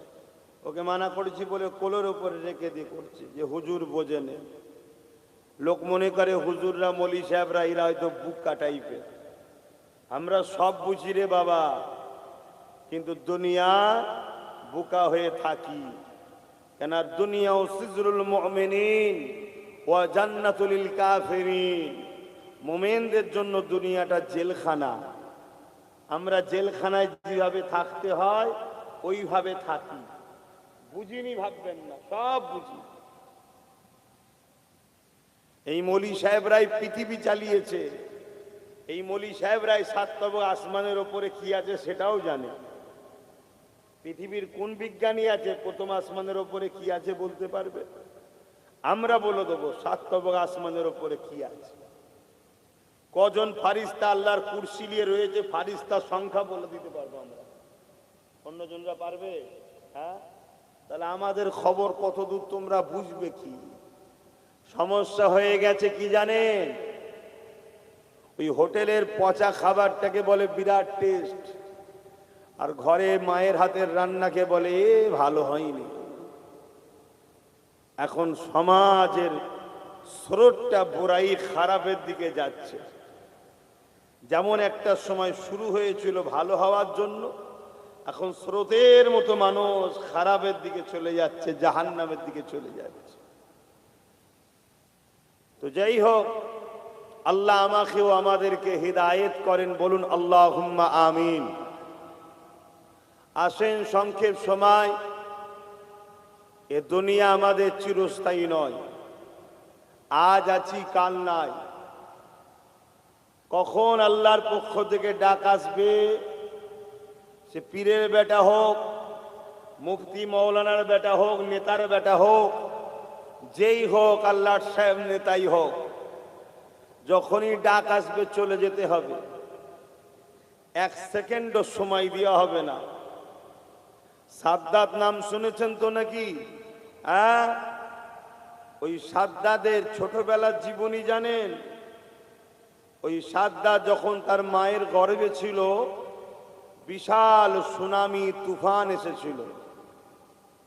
ওই বন্যা, সুনামি, তুফানে সাদ্দাতের মা ভেসে ভেসে চলে যাচ্ছিল। এই অবস্থাতে প্রস্রাব বেদনা ওঠে, সাদ্দাতের জন্ম হয়। একটা কাঠ পেয়েছিল, সেই কাঠটা ধরে যাচ্ছিল, কাঠের ওপরে সাদ্দাতকে শুইয়ে দেয়। মা হলো পৃথিবীর সব থেকে শক্তিশালী সম্পদ। এই সময় আল্লাহ আজরাইলকে বলে, যাও সাদ্দাতের মায়ের জানটা কবজ করে লাও। আল্লাহ দুনিয়াকে দেখাচ্ছে যে মা বাপ থাকলেই যে সন্তান লালন পালন হয়ে বড় হবে তা নয়। আমি আল্লাহ আমার বান্দা বান্দির জন্য যথেষ্ট। জোরে বলুন সুবহানাল্লাহ। ওই সময়ে সাদ্দাতের মা মারা যায়। সেই সাদ্দাতকে আল্লাহ ওই তুফানে বাঁচিয়েছে, লালন পালন করে বড় করেছে।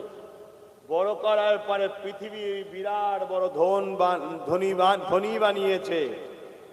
এত ধন দৌলত দিয়েছে, আল্লাহর বিরুদ্ধে গিয়ে জান্নাত তৈরি করার কম্পিটিশন করেছে।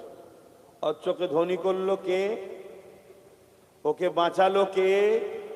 বড় করলো কে? সেই আল্লাহর বিরুদ্ধে জান্নাত তৈরি করছে।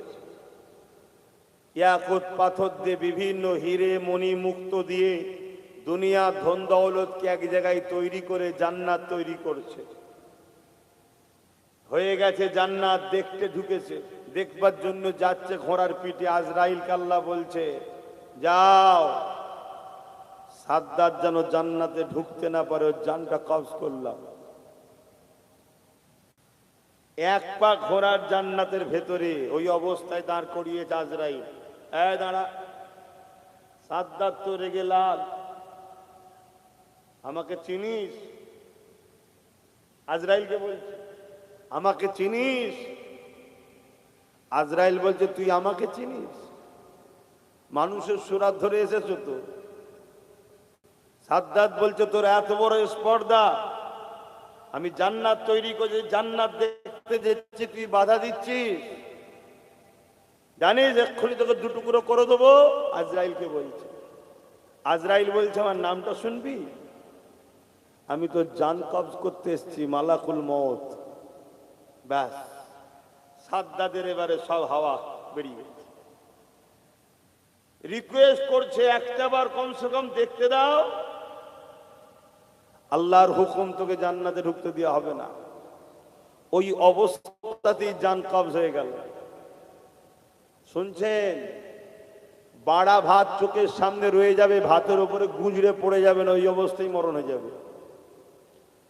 দুদিনের দুনিয়ায় এসেছি, আল্লাহকে ভয় করেন, নবীকে ভালোবাসেন। চারিদিকে তাকিয়ে দেখেন, যেদিকেই তাকাচ্ছে শুধু মুসলমান মার খাচ্ছে। সত্য না মিথ্যা? প্যালেস্তাইন, সুদান, ইরাক, আফগান, পৃথিবী যেদিকেই তাকাবেন মুসলমান মার খাচ্ছে। আমার ভারতবর্ষের মুসলমান তুলনামূলক একটু ভালো ছিল। এখন ভারতেও গুজরাট থেকে শুরু করে, উত্তরপ্রদেশ থেকে শুরু করে, বোম্বাই, দিল্লি, সুরাট, মিরাট, উড়িষ্যা, আমার বাংলাতেও যেদিকেই তাকাবে মুসলমানকে শুধু পিটানি চলছে, মার মার মার। কারণ কি? কি করেছি আমরা? বলে যত দেশদ্রোহী ধরা পড়েছে তার মধ্যে 100-র মধ্যে একটাও মুসলমান নেই, তারপরও মার খাচ্ছি আমরা। যতগুলো ব্যাংকে টাকা চুরি করে পালিয়েছে একটাও মুসলমান নেই, তারপরও মার খাচ্ছে। যতগুলো রেপিস্ট ধরা পড়ছে 100-র মধ্যে 1% হয়তো মুসলমান নেই, তারপরও মার খাচ্ছে। কারণ কি ভেবে দেখেছেন? আজ আমি ভাবাচ্ছি, একটু শুনুন। আমি আমার কথা শোনাবো না, আর দুনিয়ার কোন পকেটমান নেতার কথাও শোনাতে এসিনি। আমি এসেছি দোনো জাহানের সুলতান, নবীদের নবী, আল্লাহর দোস্ত, পিয়ারা নাম মুহাম্মদ রাসূলুল্লাহ সাল্লাল্লাহু আলাইহি ওয়াসাল্লামের মেসেজ দিতে এসেছি। আমার নবী কি সাহাবা হুজুরদেরকে বললেন, আমার সাহাবারা, একটা সময় আসবে আমার উম্মতরা প্রচুর মার খাবে। একটা সময় আসবে আমার উম্মতরা প্রচুর মার খাবে। রাসূলুল্লাহ এমনও বলেছেন, যেমন ক্ষুধার্তরা খাবারের থালের উপরে ঝাঁপিয়ে পড়ে, আমার উম্মত উম্মাতির উপরে এক শ্রেণীর ভিড় ঝাঁপিয়ে পড়ে তাদেরকে মেরে ফেলবে, পিটিয়ে পিটিয়ে মেরে ফেলবে। আর যারা মারবে তাদের শাস্তি হবে না, তাদেরকে ওজন আরো পজিশন হাই করা হবে, যে তুই ভালো কাজ করেছিস, তোর এই পদ ছিল, এলে একটু বড় পদ। মানে কম্পিটিশন চলবে, আপনাকে মারলে পদ বাড়বে, আপনাকে মারলে ভিআইপি হবে, আপনাকে মারলে ফুলের মালা পাওয়া যাবে, আপনাকে মারলে সমাজে তার জয়গান গাওয়া হবে। আপনাকে মারার জন্য লোক কম্পিটিশন করবে, মার মার মার মার, সম্মান বাড়বে। কারণ কি? সাহাবা হুজুররা জিজ্ঞেস করছেন, ইয়া রাসূলুল্লাহ, হাবিবাল্লাহ, আমার ভাইদের কি সংখ্যা কম হবে? এত মার খাবে, সংখ্যা কি কম হবে? আল্লাহ নবী বললেন, না, সংখ্যা আমার উম্মতের কম হবে না। তাহলে রসুল যখন বলেছে সংখ্যা কম নয়, তাহলে আমাদের কি সংখ্যা কম? রাসূলুল্লাহর কথার উপরে কারো কথা চলবে? রসুল বলছে আমার উম্মতদের সংখ্যা কম হবে না, তাহলে মার খাবে কেন? আল্লাহ নবী বললেন, মন দিয়ে শোনেন, তোমার ওই ভাইয়েরা, আমার উম্মতেরা মৃত্যুকে ভয় করবে, আল্লাহকে নয়। কাকে ভয় করা দরকার? বলুন বলুন। ওর তো মুখ দিয়ে বলছেন, কিন্তু দিলে কার ভয় আছে? দিলে ভয় আছে পকেটমার, চোর, জালিম নেতাদের। বাবা বিরোধী করার দরকার নেই, মসজিদ যাচ্ছে যাক, মাদ্রাসা যাচ্ছে যাক, ও রুজি রুটি না হয় না হোক গে যাক, মুসলমানকে মারছে, যা করছে করুক গে যাক, জুলুম করছে করুক গে যাক, বাবা দরকার নেই। অথচ আল্লাহ কোরআনে বলছে, তা'মুরুনা বিল মা'রুফ ওয়া তানহাউনা আনিল মুনকার। দুটো কাজ আমাদেরকে আল্লাহ দিয়েছে, অন্যায়কে মিটাও, ন্যায়কে প্রতিষ্ঠিত করো। ন্যায়কে প্রতিষ্ঠিত করো, অন্যায়কে মিটাও। কিন্তু আমাদের মধ্যে ঢুকে গেছে, অন্যায়ের বিরুদ্ধে কথা বললে যদি জেল হয়ে যায়, অন্যায়ের বিরুদ্ধে কথা বললে যদি মারে, অন্যায়ের বিরুদ্ধে যদি কথা বলে যদি মেরে দেয়, তাহলে আমাদের সবার মধ্যে মৃত্যুর ভয় ঢুকে যাচ্ছে। রাসূলুল্লাহ বললেন, তাদের অন্তরে মৃত্যুর ভয় ঢুকে যাবে, আল্লাহর ভয় থাকবে না। তাহলে মার খাওয়ার কারণ কি? মৃত্যুর ভয় ঢুকে গেছে। উপরন্তু আমরা কেউ মৃত্যু থেকে রেহাই পাবো না। মৃত্যু কম্পালসারি, সবাইকে মৃত্যুর স্বাদ চাখতেই হবে। কিন্তু আমাদের উচিত আল্লাহকে ভয় করা। আর এর কারণ আর একটা, আল্লাহর কোরআনে আল্লাহ জানাচ্ছেন, ইয়া আইয়ুহাল্লাযীনা আমানুত্তাকুল্লাহ, হে বিশ্বাসী ঈমানদাররা, তোরা আমি আল্লাহ, আমাকে ভয় কর। ওয়াকুনু মা'আস সাদিকিন, সত্যবাদীদের অনুসরণ কর। সত্যবাদীদের দলভুক্ত হ, সত্যবাদীদের সোহবতে বস, সত্যবাদীদেরকে পিয়ার কর, সত্যবাদীদের সঙ্গে সম্পর্ক রাখ। কেন? সত্যবাদীরাই তোদের হৃদয়ে আমি আল্লাহ আমার ভয় ঢুকাবে। কিন্তু আমরা সত্যবাদীদের সঙ্গে উঠা বসা করি, সত্যবাদীদের সঙ্গে দল করি, সত্যবাদীদের সঙ্গে সম্পর্ক রেখেছি? আমরা রাখিনি। আমরা দেখছি কোথায় গেলে বিরিয়ানি পাওয়া যাবে, চ, কে ফ্রিতে 200-500 দেবে, চ। আমরা এই নিয়েই তো পেরেছান। আমরা একবারও ভাবছি না যে আমাদের সবকিছুর মালিক তো আল্লাহ, আল্লাহর উপরে ভরসা করতে হবে। আল্লাহ রসুল বললেন, কারো হৃদয়ে যদি আল্লাহর ভয় থাকে, দুনিয়ার জালিমদের অন্তরে আল্লাহ ওই ব্যক্তির ভয় ঢুকিয়ে দেবে। জোরে বলুন সুবহানাল্লাহ। ধরুন আমাদের এই ইমাম সাহেব, মৌলানা সাহেব, এনাদের অন্তরে আল্লাহর ভয় থাকলে জালিমদের অন্তরে ইনার ভয় আল্লাহ ঢুকিয়ে দেবে। আর কারো অন্তরে যদি আল্লাহর ভয় না থাকে, জালিমদের অন্তর থেকে আল্লাহ তার ভয়কেও উঠিয়ে নেবে। আজকে দেখুন সবাই আমাদেরকে টার্গেট করেছে, কেন? আমাদের অন্তর থেকে আল্লাহর ভয় উঠে গেছে। আল্লাহ সূরা রহমানের মধ্যে বলছেন, ওয়ালিমান খাফা মাকাম রাব্বিহি জান্নাতান, যারা আমি আল্লাহ আমাকে ভয় করবে, আমি আল্লাহ তাদেরকে দুটো দুটো জান্নাত দেব। জোরে বলুন সুবহানাল্লাহ। আরো জোরে বলবেন না সুবহানাল্লাহ? ভাবতে হবে, আল্লাহকে ভয় করুন, আল্লাহকে ভয় করুন। যদিও গুনাহ হয়ে যায় সঙ্গে সঙ্গে তওবা করবে। এটা তো আল্লাহ পাকের ভয় যাদের হৃদয়ে আছে, এটা একটা নমুনা। এ নওজওয়ানেরা, আমার আব্বা জানেরা, আম্মা বোনেরা, ভাইয়েরা, আল্লাহ পাকের ভয় থাকার লক্ষণ হলো এটাই। যদিও অন্যায় হয়ে যায়, যদিও ভুল হয়ে যায়, যদিও পাপ হয়ে যায়, যদিও ভুল কাজ করে, বান্দা যখন জানিয়ে দেবে, অন্যকেও ধরিয়ে দেবে, এ আল্লাহ পাকে বান্দারে, এ আল্লাহ পাকে বান্দিরে, এটা তুমি অন্যায় করছো, এটা তুমি ভুল করছো, সঙ্গে সঙ্গে ওই বান্দাটা নিজের ভুলকে স্বীকার করে নিয়ে আল্লাহ পাকের কাছে তওবা করবে। এই নমুনা যদি হৃদয়ের মধ্যে থাকে, মনে রেখো ওই হৃদয়েতে আল্লাহর ভয় আছে এবং ওই অন্তরেতে ঈমান এখনো বাকি আছে।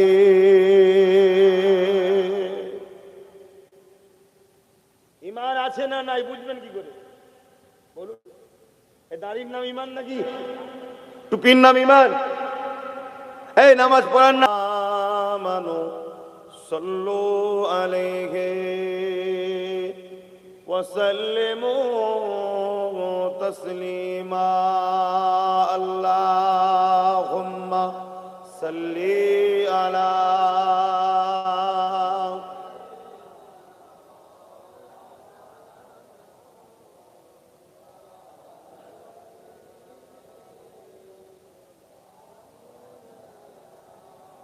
মোহব্বতে পড়েন, আল্লাহুম্মা সাল্লি আলা।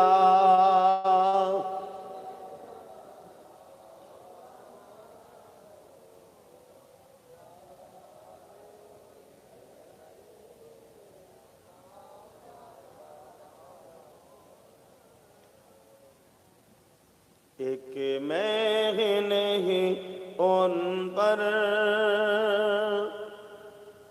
कुर्बान ज़माना है। और जोरे बोलून ना सुबहानाल्लाह। আমার নবী পাকের উপরে শুধু আমি আর আমরা নয়, পুরো জামানা আমার রাসূলুল্লাহর উপরে কুরবান। জোরে বলুন সুবহানাল্লাহ। एक मैं नहीं उन पर कुर्बान ज़माना है।